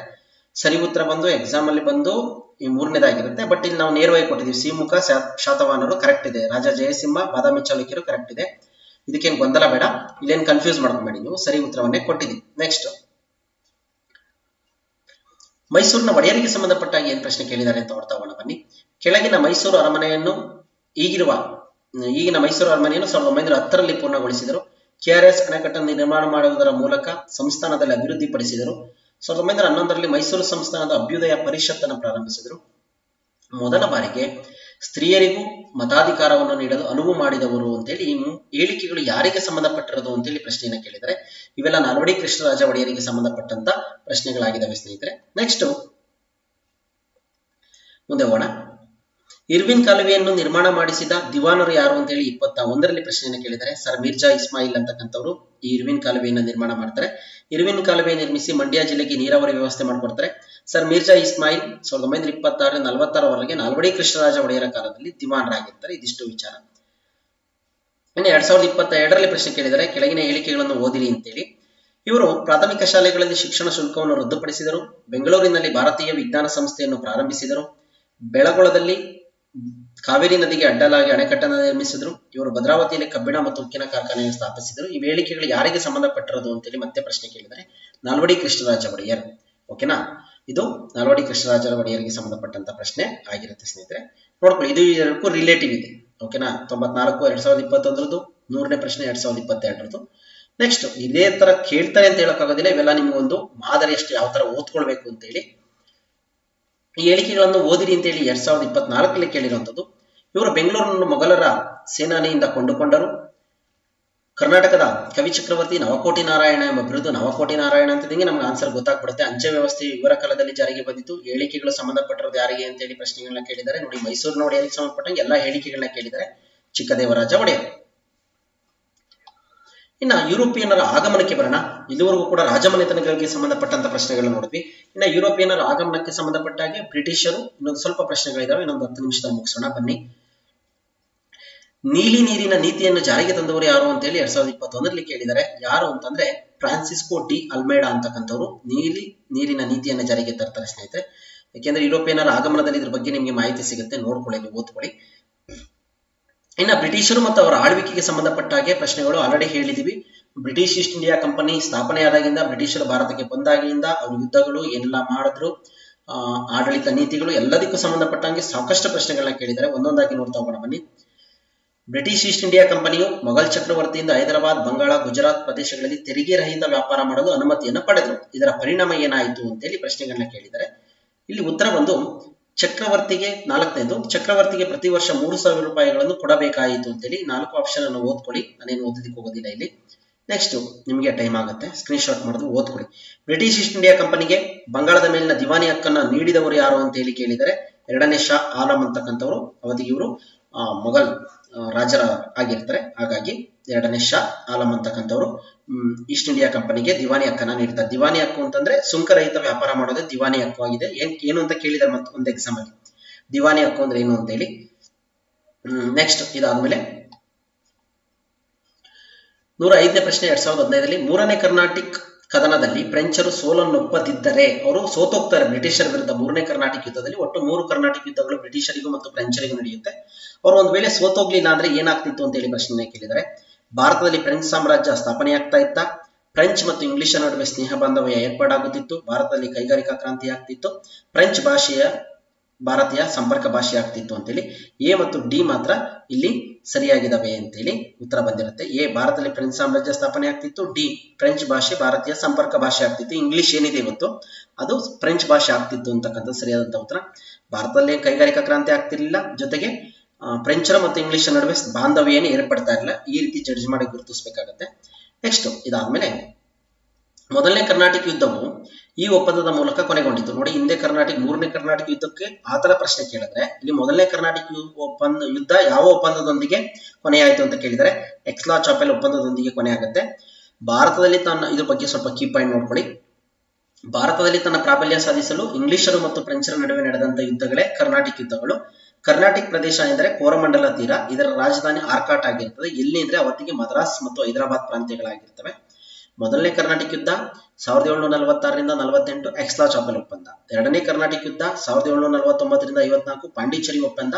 ಇಲ್ಲಿ ಬ್ರಿಟಿಷರ ರಾಬರ್ಟ್ ಕ್ಲೈವ್, ಫ್ರೆಂಚರ ಡೂಪ್ಲೆ ಯುದ್ಧವನ್ನ ಮಾಡ್ತಾರೆ. 3ನೇ ಕರ್ನಾಟಿಕ್ ಯುದ್ಧ 1756ರಿಂದ 63 ಯುರೋಪ್ನಲ್ಲಿ ನಡೆದ ಸಪ್ತವಾರ್ಷಿಕ ಕದನ ಪ್ಯಾರಿಸ್ ಒಪ್ಪಂದದೊಂದಿಗೆ ಕೊನೆಯಾಗುತ್ತೆ. ವಾಂಡಿವಾಶ್ ಕದನ ಅಂತಕ್ಕಂಥದ್ದು 1760ರಲ್ಲಿ ಫ್ರೆಂಚರ ಬುಸ್ಸಿ ಮತ್ತೆ ಬ್ರಿಟಿಷರ ಸರೈಕೋಟ್ ನಡುವೆ ನಡೀತಕ್ಕಂಥದ್ದು. 1761ರಲ್ಲಿ ಫ್ರೆಂಚರ ಗೌಂಟಿ ಲಾಲಿ ಸಂಪೂರ್ಣವಾಗಿ ಬ್ರಿಟಿಷರಿಗೆ ಸೋತೋಗ್ತಾನೆ. ಫ್ರೆಂಚರು ಲಾಲಿಯನ್ನು ವಾಪಸ್ ಕರೆಸ್ಕೊಂಡು ಅವನನ್ನ ಅಲ್ಲಿ ಕೊಲೆ ಮಾಡ್ತಾರೆ. ಇದಿಷ್ಟು ಕೂಡ ಇವರಿಗೆ ಸಂಬಂಧಪಟ್ಟಂತ ಮಾಹಿತಿ. ಇಲ್ಲಿಗೆ ಭಾರತದಲ್ಲಿ ಫ್ರೆಂಚರ ಆಳ್ವಿಕೆ ಕೊನೆಯಾಗುತ್ತೆ. ಭಾರತಕ್ಕೆ ಕೊನೆಯದಾಗಿ ಬಂದಿದ್ದ ಯುರೋಪಿಯನ್ನರು ಕೂಡ ಫ್ರೆಂಚರೇ. ಫ್ರೆಂಚ್ ಈಸ್ಟ್ ಇಂಡಿಯಾ ಕಂಪನಿ ಸ್ಥಾಪನೆ ಆಗಿದ್ದು 1664ರಲ್ಲಿ. ಇದಿಷ್ಟು ಕೂಡ ಕೀವರ್ಡ್ಸ್. ನಿಮ್ಗೊಂದು ಐಡಿಯಾ ಬರುತ್ತೆ ಏನು ಎತ್ತ ಅಂತೇಳಿ ನೋಡ್ಕೊಳ್ಳಿ, ನೆನ್ಪಿಟ್ಕೊಳ್ಳಿ. ಟೆಕ್ಸ್ಟ್ ಬುಕ್ ಅನ್ನ ಸಾಕಷ್ಟು ರೀಡ್ ಮಾಡಬೇಕಾಗುತ್ತೆ, ಮನನ ಮಾಡಬೇಕಾಗುತ್ತೆ. ಹೇಳಿದ್ದೀನಿ ಆಲ್ರೆಡಿ ಹೇಗೆ ಓದ್ಕೊಬೇಕಂತ, ಕೊನೆಯಲ್ಲಿ ಹೇಳ್ತೀನಿ ನೋಡಿ. ಕೆಳಗಿನ ಹೇಳಿಕೆಗಳನ್ನು ಓದಿರಿ ಮತ್ತು ತಪ್ಪಾಗಿರುವ ಹೇಳಿಕೆಗಳನ್ನು ಆರಿಸಿಂದ 24ರಲ್ಲಿ ಕೇಳಿದ್ದಾರೆ. 1617ರಲ್ಲಿ ಸರ್ ಥಾಮಸ್ ರೋ ಜಹಾಂಗೀರ್ನ ಆಸ್ಥಾನಕ್ಕೆ ಭೇಟಿ ನೀಡಿದರು. ಫ್ರೆಂಚ್ ಈಸ್ಟ್ ಇಂಡಿಯಾ ಕಂಪನಿಯು ತನ್ನ ಪ್ರಥಮ ಫ್ಯಾಕ್ಟರಿಯನ್ನು 1668ರಲ್ಲಿ ಸ್ಥಾಪಿಸಿತು ಮಚಲಿಪಟ್ಟಣದಲ್ಲಿ. 1ನೇ ಕರ್ನಾಟಿಕ್ ಯುದ್ಧವನ್ನು ಅಂತ್ಯಗೊಳಿಸಿದ ಎಕ್ಸ್ಲಾ ಚಾಪೆಲ್ ಒಪ್ಪಂದವು ಫ್ರಾನ್ಸ್ ಮತ್ತು ಇಂಗ್ಲೆಂಡ್ ನಡುವೆ ನಡೆಯಿತು. ನೋಡಿ, ಯಾವ ರೀತಿ ಪ್ರಶ್ನೆಗಳನ್ನ ಕೇಳ್ತಾರೆ ಅಂತ ನಿಮ್ಗೊಂದು ಐಡಿಯಾ ಬಂದಿದೆ. ಓದ್ಕೊಳ್ಳಿ, ಸ್ಕ್ರೀನ್ ಶಾಟ್ ಮಾಡಿ ಆ ಒಂದು ಪ್ರಶ್ನೆ, ಈ ಒಂದು ಪ್ರಶ್ನೆಯನ್ನ ಟ್ಯಾಗ್ ಮಾಡ್ಕೊಳ್ಳಿ. 2ನೇ ಶಾ ಆಲಂ ಬಂಗಾಳದ ಮೇಲೆ ದಿವಾನಿ ಹಕ್ಕನ್ನು ಬ್ರಿಟಿಷ್ ಈಸ್ಟ್ ಇಂಡಿಯಾ ಕಂಪನಿಗೆ ನೀಡಿದರು. ನೋಡಿ, ಇಷ್ಟು ಪ್ರಶ್ನೆಗಳು ಕೂಡ ಬಂದಿದ್ದಾವೆ. ಇಲ್ಲಿ ಉತ್ತರ ಬಂದು ಫ್ರೆಂಚ್ ಈಸ್ಟ್ ಇಂಡಿಯಾ ಕಂಪನಿಯು ತನ್ನ ಪ್ರಥಮ ಫ್ಯಾಕ್ಟರಿಯನ್ನು 1668ರಲ್ಲಿ ಮಚಲಿಪಟ್ಟಣದಲ್ಲಿ ಪ್ರಾರಂಭಿಸಿತು ಅನ್ನೋದು ಮಾತ್ರ ತಪ್ಪಾಗಿದ್ದಾವೆ. ಇನ್ ಮಿಕ್ಕಿದವೆಲ್ಲನೂ ಕೂಡ ಏನಾಗಿದ್ದಾವೆ, ಸರಿಯಾಗಿದ್ದಾವೆ ಸ್ನೇಹಿತರೆ. ಹಾಗಾಗಿ ಹೇಳಿದ್ದು, ಈ ಒಂದು ವಿಡಿಯೋ ಮಾಡಿದ ಉದ್ದೇಶನೇ ಈ ತರ ಪ್ರಶ್ನೆಗಳು ನಿಮಗೆ ಒಂದು ಮನನ ಆಗ್ಲಿ, ಪ್ರಶ್ನೆಗಳು ಯಾವ ತರ ಕೇಳ್ತಾನೆ ಅಂತ ಒಂದು ಐಡಿಯಾ ಬರಲಿ ಅಂತೇಳಿ. ನಿಮ್ಮ ಸಹಕಾರ ಹೀಗೆ ಇದ್ರೆ ಇನ್ನೂ ಒಂದಷ್ಟು ವಿಡಿಯೋಗಳನ್ನ ಮಾಡೋಣ ಅಂತ ಹೇಳ್ತಾ, ಮೊದಲೆರಡು ಪದಗಳಿಗೆ ಸಂಬಂಧವನ್ನು ಗುರುತಿಸಿ 3ನೇ ಪದಕ್ಕೆ ಸಂಬಂಧವನ್ನು ಬರೀರಿ ಅಂತ ಹೇಳಿ ಪ್ರಶ್ನೆಯನ್ನು ಕೇಳಿದರೆ, 2ನೇ ಆಂಗ್ಲ ಮೈಸೂರು ಯುದ್ಧ ಮಂಗಳೂರು ಒಪ್ಪಂದ. 3ನೇ ಆಂಗ್ಲ ಮೈಸೂರು ಯುದ್ಧ ಯಾವ ಒಪ್ಪಂದ? ಶ್ರೀರಂಗಪಟ್ಟಣ ಒಪ್ಪಂದ. ಇಲ್ಲಿ ಕೊಟ್ಟಿದ್ದೀನಿ, ಕೆಳಗಡೆ ನೋಡ್ಕೊಳ್ಳಿ. 2ನೇ ಆಂಗ್ಲ ಮೈಸೂರು ಯುದ್ಧವು ಕೊನೆಗೊಂಡ ಒಪ್ಪಂದ ಯಾವುದು ಅಂತ ಹೇಳಿ ಇದೆ, ಮಂಗಳೂರು ಒಪ್ಪಂದ 2ನೇ ಆಂಗ್ಲ ಮೈಸೂರು ಯುದ್ಧ. ಮೇಲ್ಗಡೆ ಪ್ರಶ್ನೆ ಆಗಿದೆ. 3ನೇದು ಇಲ್ಲಿ ಈ ರೀತಿ ಕೇಳಿದರೆ. ಇನ್ನ ಇಲ್ಲಿ ನೋಡದೆ ಆದ್ರೆ 1ನೇ ಆಂಗ್ಲ ಮೈಸೂರು ಯುದ್ಧ 1767ರಿಂದ 69, ಯಾಕೆಂದ್ರೆ ವರ್ಷಗಳನ್ನು ಕೂಡ ಕೆಲವೊಂದು ಸಂದರ್ಭದಲ್ಲಿ ಕೇಳಿದಾನೆ, ನೆನ್ಪಿಟ್ಕೊಳ್ಳಿ. ಮದ್ರಾಸ್ ಒಪ್ಪಂದ. 2ನೇದು 1780ರಿಂದ 84 ಮಂಗಳೂರು ಒಪ್ಪಂದ. ಮೂರನೇ ಆಂಗ್ಲ ಮೈಸೂರು ಯುದ್ಧ 1790ರಿಂದ 92 ಶ್ರೀರಂಗಪಟ್ಟಣ ಒಪ್ಪಂದ, ನಾಲ್ಕನೇ ಆಂಗ್ಲ ಮೈಸೂರು ಯುದ್ಧ 1798ರಿಂದ 1779. ಆಗ ಟಿಪ್ಪು ಸುಲ್ತಾನ್ ಮರಣವಂತರೆ ನಾಲ್ಕನೇ ಆಂಗ್ಲ ಮೈಸೂರು ಯುದ್ಧದಲ್ಲಿ. ಮೂರನೇ ಆಂಗ್ಲ ಮೈಸೂರು ಯುದ್ಧದಲ್ಲಿ ತನ್ನ 2 ಮಕ್ಕಳನ್ನು ಒತ್ತೆಯಾಳಾಗಿರ್ತಾರೆ ಅಂತೇಳಿ ನಿಮ್ಗೆ ಒಂದಷ್ಟು ಮಾಹಿತಿ ಇದೆ ಅಂತ ಹೇಳ್ತಾ ಮುಂದೆ ಹೋಗೋಣ ಬನ್ನಿ. ಏಷ್ಯಾಟಿಕ್ ಸೊಸೈಟಿ ಎಂಬ ಸಂಸ್ಥೆಯನ್ನು ಸ್ಥಾಪಿಸಿದವರು ಯಾರು ಅಂತ ಹೇಳಿ ಕೇಳಿದರೆ, ಇವೆಲ್ಲನೂ ಕೂಡ ಬ್ರಿಟಿಷ್ ಆಳ್ವಿಕೆಗೆ ಸಂಬಂಧಪಟ್ಟಂತ ಪಾಠಗಳನ್ನೇ ಬರ್ತವೆ. ವಿಲಿಯಂ ಜೋನ್ಸ್ ಅಂತಕ್ಕಂಥವ್ರು ಏಷ್ಯಾಟಿಕ್ ಸೊಸೈಟಿನ ಸ್ಥಾಪನೆ ಮಾಡ್ತಾರೆ. ಬಂಗಾಳದ ನ್ಯಾಯಾಲಯದ ನ್ಯಾಯಾಧೀಶರಾಗಿರ್ತಾರೆ ಇವರು ವಿಲಿಯಂ ಜೋನ್ಸ್. 1784ರಲ್ಲಿ ಈ ಸಂಸ್ಥೆಯನ್ನು ಕೋಲ್ಕತ್ತಾದಲ್ಲಿ ಸ್ಥಾಪನೆ ಮಾಡ್ತಾರೆ. ಯಾವ್ದನ್ನ ಏಷ್ಯಾಟಿಕ್ ಸೊಸೈಟಿಯನ್ನ. ಕಾಳಿದಾಸನ ಶಾಕುಂತಲ ನಾಟಕವನ್ನ ಇಂಗ್ಲಿಷ್ ಭಾಷೆಗೆ ಅನುವಾದ ಮಾಡ್ತಾರೆ. ಈ ಪ್ರಶ್ನೆಯನ್ನು ಯಾವಾಗಲೂ ಕೇಳಿದಾರೆ ಒಂದ್ಸಲ. ಈ 3 ಪ್ರಶ್ನೆ ಕೇಳಿದ್ದಾರೆ ಇವರು. ಬಂಗಾಳದ ನ್ಯಾಯಾಧೀಶರಾಗಿರ್ತಾರೆ, 84ರಲ್ಲಿ ಕೋಲ್ಕತ್ತಾದಲ್ಲಿ ಈ ಸಂಸ್ಥೆಯನ್ನು ಪ್ರಾರಂಭ ಮಾಡ್ತಾರೆ, ಕಾಳಿದಾಸನ ಶಾಕುಂತಲ ನಾಟಕವನ್ನು ಇಂಗ್ಲಿಷ್ ಭಾಷೆಗೆ ತರ್ಜಮೆ ಮಾಡ್ತಾರೆ. ಇವೆಲ್ಲದ್ರ ಮೇಲೂ ಕೂಡ ಯಾವ್ದೋ ಒಂದು ಎಕ್ಸಾಮ್ ಅಲ್ಲಿ ಎಲ್ಲನೂ ಕೂಡ ಕೇಳಿದ್ದಾರೆ ಸ್ನೇಹಿತರೆ, ನೋಡ್ಕೊಳ್ಳಿ. ಆಲ್ಮೋಸ್ಟ್ ಕೀ ಪಾಯಿಂಟ್ಗಳನ್ನ ನಿಮ್ಗೆ ಅನುಕೂಲ ಆಗೋ ನಿಟ್ಟಿನಲ್ಲೇ ಕೊಟ್ಟಿದ್ದೀನಿ. ಕೆಳಗಿನವುಗಳಲ್ಲಿ ಯಾವುದು ಬ್ರಿಟಿಷ್ ಪೂರ್ವ ಭಾರತೀಯ ಭೂಕಂದಾಯ ವ್ಯವಸ್ಥೆಯ ಲಕ್ಷಣವಲ್ಲ ಅಂತ ಹೇಳಿ ಒಂದು ಪ್ರಶ್ನೆಯನ್ನು ಕೇಳಿದರೆ, ಇದರಲ್ಲಿ ಯಾವುದು ಭೂಕಂದಾಯದ ಲಕ್ಷಣ ಆಗಿರ್ಲಿಲ್ಲ ಅಂತೇಳಿ, ರೈತರು ಹೊಂದಿದ್ದ ಜಮೀನಿನ ಪ್ರಮಾಣದಲ್ಲಿ ಕಂದಾಯ ದರ ನಿಗದಿಪಡಿಸಲಾಗುತ್ತಿತ್ತು ಅಂತಕ್ಕಂಥದ್ದು ಇಲ್ಲಿ ಇದರ ಲಕ್ಷಣ ಅಲ್ಲ. ಕಂದಾಯ ವಸೂಲಿ ಹಕ್ಕನ್ನು ರಾಜರು ಹೊಂದಿದ್ದರು, ಭೂಮಿಯ ಒಡೆತನವು ಹಳ್ಳಿಯಲ್ಲಿಯೇ ಉಳಿದಿತ್ತು, ರೈತರು ಹೊಂದಿದ್ದ ಜಮೀನಿನ ಪ್ರಮಾಣದಲ್ಲಿ ಕಂದಾಯದ ದರವನ್ನು ನಿಗದಿಪಡಿಸಲಾಗುತ್ತಿತ್ತು, ತೆರಿಗೆ ಸಂಗ್ರಹಕ್ಕಾಗಿ ಹರಾಜು ಪದ್ಧತಿ ಜಾರಿಯಲ್ಲಿದ್ದಿತ್ತು ಅಂತೇಳಿ. ಇಲ್ಲಿ ಕೆಳಗಿನಲ್ಲಿ ಯಾವುದು ಬ್ರಿಟಿಷ್ ಭೂಕಂದಾಯ ವ್ಯವಸ್ಥೆಯ ಲಕ್ಷಣವಲ್ಲ ಅಂತೇಳಿ ಚೆನ್ನಾಗಿ ನೆನ್ಪಿಟ್ಕೊಳ್ಳಿ. ಈ ರೀತಿ ಪ್ರಶ್ನೆಗಳು ಬಂದಾಗ ಸ್ವಲ್ಪ ಎಚ್ಚರಿಕೆಯಿಂದ ಪ್ರಶ್ನೆಯನ್ನು ಓದ್ಕೊಳ್ಳಿ. ಬ್ರಿಟಿಷರ ಭೂಕಂದಾಯ ನೀತಿಗಳಿಂದ ಭಾರತದ ರೈತರು ಸಾಲದಲ್ಲೇ ಹುಟ್ಟಿ, ಸಾಲದಲ್ಲೇ ಬದುಕಿ, ಸಾಲದಲ್ಲೇ ಸತ್ತರು ಎಂದು ಹೇಳಿದವರು ಯಾರು ಅಂತೇಳಿ ಪ್ರಶ್ನೆ ಕೇಳಿದ್ದಾರೆ. ಚಾರ್ಲ್ಸ್ ಮೆಟ್ಕಾಫ್ ಅಂತಕ್ಕಂಥವ್ರು ಈ ಮಾತನ್ನ ಹೇಳ್ತಾರೆ. ಇದ್ರ ಮೇಲೆ ಮತ್ತೆ ಇನ್ನೊಂದು ಪ್ರಶ್ನೆ ಇದೆ, ಮುಂದೆ ನೋಡ್ತಾ ಹೋಗೋಣ ಬನ್ನಿ. ಇವರು ವಿಲಿಯಂ ಬೆಂಟಿಕ್ನ ನಂತರ 1835ರಲ್ಲಿ ವಿಲಿಯಂ ಬೆಂಟಿಕ್ ಬರ್ತಾರೆ. ಅವ್ರ ನಂತರ ಭಾರತ ಗವರ್ನರ್ ಜನರಲ್ ಆಗಿರ್ತಾರೆ. ಇವರು ಪತ್ರಿಕಾ ಸ್ವಾತಂತ್ರ್ಯದ ಮೇಲೆ ಏರಲಾಗಿದ್ದ ನಿರ್ಬಂಧವನ್ನು ತೆಗೆದುಹಾಕಿದರು. ಆದ್ದರಿಂದ ಇವರನ್ನು ಪತ್ರಿಕಾ ಮಾಧ್ಯಮದ ವಿಮೋಚನಾಕಾರ ಅಂತ ಹೇಳಿ ಕೂಡ ಕರೀತಾರೆ. ಈ ಪಾಯಿಂಟ್ ಗಳನ್ನ ನೆನ್ಪಿಟ್ಕೊಳ್ಳಿ. ಯಾರನ್ನ? Charles Metcalf. ನೆಕ್ಸ್ಟ್ ಇದಾದ್ಮೇಲೆ ಭಾರತೀಯ ರೈತವಾರಿ ಪದ್ಧತಿಯು ಬಾರಮಹಲ್ ಪ್ರಾಂತ್ಯದಲ್ಲಿ ಮೊದಲಿಗೆ ಜಾರಿಗೊಳಿಸಿದವರು ಯಾರು ಅಂತೇಳಿ ಪ್ರಶ್ನೆ ಕೇಳಿದ್ದಾರೆ. ಅಲೆಕ್ಸಾಂಡರ್ ರೀಡ್ ಅಂತಕ್ಕಂಥವ್ರು ಇದನ್ನ ಜಾರಿಗೆ ತರ್ತಾರೆ. ನೆಕ್ಸ್ಟ್ ಬಾರಮಹಲ್ ಪ್ರಾಂತ್ಯದಲ್ಲಿ ಆಡಳಿತಾಧಿಕಾರಿಯಾಗಿದ್ದ ಅಲೆಕ್ಸಾಂಡರ್ ರೀಡ್ ಜಾರಿ ಮಾಡಿದ ಈ ನಿಯಮಾವಳಿಗಳನ್ನು ಅನುಸರಿಸಿ ಥಾಮಸ್ ರೋ ಜಾಲ್ತಿಗೆ ತರ್ತಾರೆ. ಓಕೆನಾ, ನೆನ್ಪಿಟ್ಕೊಳ್ಳಿ. ಅಲ್ಲಿ ಭೂಕಂದಾಯ ನೀತಿಗಳಲ್ಲಿ ಇದಕ್ಕೆ ಸಂಬಂಧಪಟ್ಟಂತ ಮಾಹಿತಿ ಇದೆ 7ನೇ ಕ್ಲಾಸಲ್ಲಿ. ಕೊಟ್ಟಿರುವ ಹೇಳಿಕೆಗಳನ್ನು ಓದಿ ಸರಿಯಾದ ಉತ್ತರವನ್ನ ಆರಿಸಿ ಅಂತಕ್ಕಂಥದ್ದು ಪ್ರಶ್ನೆಯಾಗಿದೆ. ಇಲ್ಲಿ ಪ್ರತಿಪಾದನೆ ಮತ್ತೆ ಸಮರ್ಥನೆ. ಲಾರ್ಡ್ ಕಾರ್ನ್ವಾಲಿಸ್ ಭಾರತೀಯರಿಗೆ ಮಾತ್ರ ಕೆಳದರ್ಜೆ ಉದ್ಯೋಗಗಳನ್ನು ನೀಡಿದನು. ಲಾರ್ಡ್ ಕಾರ್ನ್ವಾಲಿಸ್ ಹಿಂದೂಸ್ತಾನದಲ್ಲಿರುವ ಪ್ರತಿಯೊಬ್ಬ ಮೂಲ ನಿವಾಸಿಯು ಭ್ರಷ್ಟ ಎಂದು ವಾದಿಸಿದರು. ಎ ಮತ್ತು ಆರ್ ಎರಡೂ ಸರಿ. ಈ ತರ ಕೇಳ್ತಾ ಹೋಗ್ತಾರೆ. ಉತ್ತರ ಬಂದು ಎ ಮತ್ತು ಆರ್ ಎರಡೂ ಸರಿ. ಆರ್ ಏನ ಸರಿಯಾದ ವಿವರಣೆ ಆಗಿದೆ ಅಂತೇಳಿ ಮತ್ತೆ ಇನ್ನೊಂದ್ಸಲ ಓದ್ಕೊಳ್ಳಿ, ಪಾಸ್ ಮಾಡಿ ಅಂತ ಹೇಳ್ತಾ ಮುಂದೆ ಹೋಗೋಣ ಬನ್ನಿ. ನೆಕ್ಸ್ಟ್ ನೀಡಿರುವ ಘಟನೆಗಳನ್ನು ಕಾಲಾನುಕ್ರಮದಲ್ಲಿ ಬರೆಯಿರಿ ಅಂತ ಹೇಳಿ ಕೇಳಿದರೆ ಎಡಿ ಬಿಸಿ ಅಂತಕ್ಕಂಥದ್ದು. ಎ ಡಿ ಬಿ ಸಿ ಅಂದ್ರೆ ಪ್ಲಾಸಿ ಕದನ 1757ರಲ್ಲಿ ನಡೆಯುತ್ತೆ. ಸಿರಾಜುದ್ದೌಲಾ ಮತ್ತು ರಾಬರ್ಟ್ ಕ್ಲೈವರ್ ನಡುವೆ. ಬಕ್ಸರ್ ಕದನ 1764 ಮೀರ್ ಕಾಸಿಂ ಮತ್ತು ಬ್ರಿಟಿಷರ ನಡುವೆ. ಸಹಾಯಕ ಸೈನ್ಯ ಪದ್ಧತಿ 1798 ಲಾರ್ಡ್ ವೆಲ್ಲೆಸ್ಲೆ. ದತ್ತು ಮಕ್ಕಳಿಗೆ ಹಕ್ಕಿಲ್ಲ ನೀತಿ 1848 ಲಾರ್ಡ್ ಡಾಲಾ ಔಸಿ. ಓಕೆನಾ, ಇದಿಷ್ಟು ಕೂಡ ನೆನ್ಪಿಟ್ಕೊಳ್ಳಿ. ಯಾವ್ಯಾವ ವರ್ಷದಲ್ಲಿ ಯಾರ್ಯಾರು ಏನೇನ ಜಾರಿಗೆ ತಂದರು ಅಂತೇಳಿ, ಯಾವ್ಯಾವ ಯುದ್ಧಗಳು ಏನೇನು ನಡೆದ ಅಂತೇಳಿ. ನೆಕ್ಸ್ಟ್ ಕೆಳಗಿನ ಘಟನೆಗಳನ್ನು ಕಾಲಾನುಕ್ರಮದಲ್ಲಿ ಬರೆಯಿರಿ ಅಂತ ಮತ್ತೆ 24ರಲ್ಲಿ ಕೇಳಿದರೆ ದೇಶೀಯ ಪತ್ರಿಕೆಗಳ ನಿಯಂತ್ರಣ ಕಾಯ್ದೆ 1878, ಬಂಗಾಳ ವಿಭಜನೆ 1905, ಭಾರತ ಒಕ್ಕೂಟದೊಂದಿಗೆ ಜುನಾಗಢ್ ಸೇರ್ಪಡೆ 1947, ಸ್ವರಾಜ್ ಪಕ್ಷದ ಸ್ಥಾಪನೆ 1922. ಇದಿಷ್ಟು ಕೂಡ ಮಾಹಿತಿಯಾಗಿದೆ. ಇಲ್ಲಿ ಉತ್ತರ ಬಂದು A B D C. A B D C ಆಗಿರುತ್ತೆ. ಆರ್ಡರ್ ಆಗಿ ಇದನ್ನ ನೆನ್ಪಿಟ್ಕೊಳ್ಳಿ. ಇಯರ್ ಕೂಡ ಅಲ್ಲಿ ಕೊಟ್ಟಿದ್ದಾರೆ. ಅವ್ರೇನು ಕೊಟ್ಟಿರೋದಿಲ್ಲ ಇಯರ್ನ, ಇಲ್ಲಿ ನಾನು ಕೊಟ್ಟಿರ್ತಕ್ಕಂಥದ್ದು ನಿಮ್ಗೆ ಅನುಕೂಲ ಆಗಲಿ ಅಂತ ಯಾವ ಕಾಯ್ದೆಗಳು ಬಂದು ಅಂತೇಳಿ. ಫಸ್ಟ್ ಎ ಬಿ ಎರಡು ಕರೆಕ್ಟ್ ಇದೆ. ನೆಕ್ಸ್ಟ್ ಬಂದು ಡಿ ಸಿ ಇವೆರಡು ಮೇಲೆ ಕೆಳಗಡೆ ಆಗುತ್ತೆ, ನೋಡ್ಕೊಳ್ಳಿ. ನೆಕ್ಸ್ಟ್ ಪಟ್ಟಿಯನ್ನು ಹೊಂದಿಸಿ ಬರೆಯಿರಿ ಅಂತ ಹೇಳಿ ಕೇಳಿದರೆ ಹಿಂದೂಸ್ತಾನದ ಪ್ರತಿಯೊಬ್ಬ ಮೂಲ ನಿವಾಸಿಯು ಭ್ರಷ್ಟ ಅಂತ ಹೇಳ್ತಕ್ಕಂಥವ್ರು ಲಾರ್ಡ್ ಕಾರ್ನ್ವಾಲಿಸ್. ಭಾರತದಲ್ಲಿರ್ತಕ್ಕಂಥ ರೈತರು ಸಾಲದಲ್ಲೇ ಹುಟ್ಟಿ, ಸಾಲದಲ್ಲೇ ಬದುಕಿ, ಸಾಲದಲ್ಲೇ ಸತ್ತರು ಅಂತ ಹೇಳ್ತವ್ರು ಚಾರ್ಲ್ಸ್ ಮೆಕ್ಟಾಪ್. ಆಲ್ರೆಡಿ ಹೇಳಿದ್ದೇವೆ, ಪ್ರಶ್ನೆ ಕೇಳಿದರೆ ಬ್ರಿಟಿಷ್ ಈಸ್ಟ್ ಇಂಡಿಯಾ ಕಂಪನಿಯಿಂದ ಬ್ರಿಟಿಷ್ ಸರ್ಕಾರ ಪಡೆಯುತ್ತಿದ್ದ ತೆರಿಗೆ ಹಣವು ಅಪರಾಧ ತೆರಿಗೆ ಅಂತ ಹೇಳಿದವರು ಎಡ್ಮಂಡ್ ಬರ್ಗ್. ಕಾಂಗ್ರೆಸ್ ಇಂದು ಭಾರತದಲ್ಲಿ ಪೂರ್ಣ ಪ್ರಜಾಪ್ರಭುತ್ವಕ್ಕಾಗಿಯೇ ಹೋರಾಡುತ್ತದೆಯೇ ಹೊರತು ಸಮಾಜವಾದಕ್ಕಲ್ಲ ಅಂತ ಹೇಳಿದಂಥವ್ರು ಜವಾಹರ್ಲಾಲ್ ನೆಹರು. ಇವರ ಹೇಳಿಕೆಗಳನ್ನ ಹಾಗೆ ಕೊಟ್ಟಿದ್ದೀವಿ. ಸರಿಯಾದಂತ ಉತ್ತರ ನೀಡಿದೆ. ಆದ್ರೆ ಕೀ ಉತ್ತರ ಬಂದು ಆತರ ಏನಾದ್ರು ಕ್ವಶನ್ ಪೇಪರ್ ಇಟ್ಕೊಂಡು ನೋಡೋದಾದ್ರೆ ಇದು ಕೀ ಉತ್ತರ ಆಗಿರುತ್ತೆ, ನೋಡ್ಕೊಳ್ಳಿ. ಬಟ್ ಇಲ್ಲಿ ಉತ್ತರಗಳನ್ನ ಕರೆಕ್ಟ್ ಆಗಿ ಕೊಟ್ಟಿದ್ದೀವಿ, ಅವರ ಮುಂದೆ ಮ್ಯಾಚ್ ಮಾಡಿದೀವಿ. ನೆಕ್ಸ್ಟ್ ಇದಾದ್ಮೇಲೆ 1857ರ ಪ್ರಥಮ ಸ್ವತಂತ್ರ ಸಂಗ್ರಾಮಕ್ಕೆ ಸಂಬಂಧಪಟ್ಟಂತ ಪ್ರಶ್ನೆ ಏನಂತ ಹೇಳಿ ನೋಡ್ತಾ ಹೋಗೋಣ ಬನ್ನಿ. ತಾನೇ ಪೇಶ್ವೆ ಎಂದು ಘೋಷಿಸಿದ ಕಾನ್ಪುರದ ದಂಗೆಯ ನಾಯಕತ್ವವನ್ನು ವಹಿಸಿದಂತವ್ರು ಯಾರು ಅಂತ ಹೇಳಿ 2014 ಕೇಳಿದರೆ ಕಾನ್ಪುರದ ನಾನಾ ಸಾಹೇಬ ಗೊತ್ತಿದೆ. ಜೂನ್ 5 ಕಾನ್ಪುರದ ನಾನಾ ಸಾಹೇಬ ಪೇಶ್ವೆ ಎರಡನೇ ಬಾಜಿರಾಯನ ದತ್ತುಪುತ್ರ ನಾನಾ ಸಾಹೇಬ್ ಪೇಶ್ವೆ ಅಂತೇಳಿ ಅವನೇ ನಾಯಕತ್ವವನ್ನು ಘೋಷಿಸಿಕೊಳ್ತಾನೆ. ಓದ್ಕೊಳ್ಳಿ.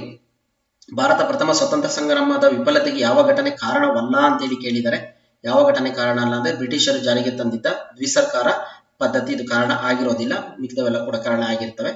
ನೆಕ್ಸ್ಟ್ ಝಾನ್ಸಿ ರಾಣಿ ಲಕ್ಷ್ಮೀಬಾಯಿ ಕಂಪನಿ ಸರ್ಕಾರದ ವಿರುದ್ಧ ದಂಗೆ ಏಳಲು ಕಾರಣ ಏನು ಅಂತಂದ್ರೆ ದತ್ತು ಮಕ್ಕಳಿಗೆ ಹಕ್ಕಿಲ್ಲ.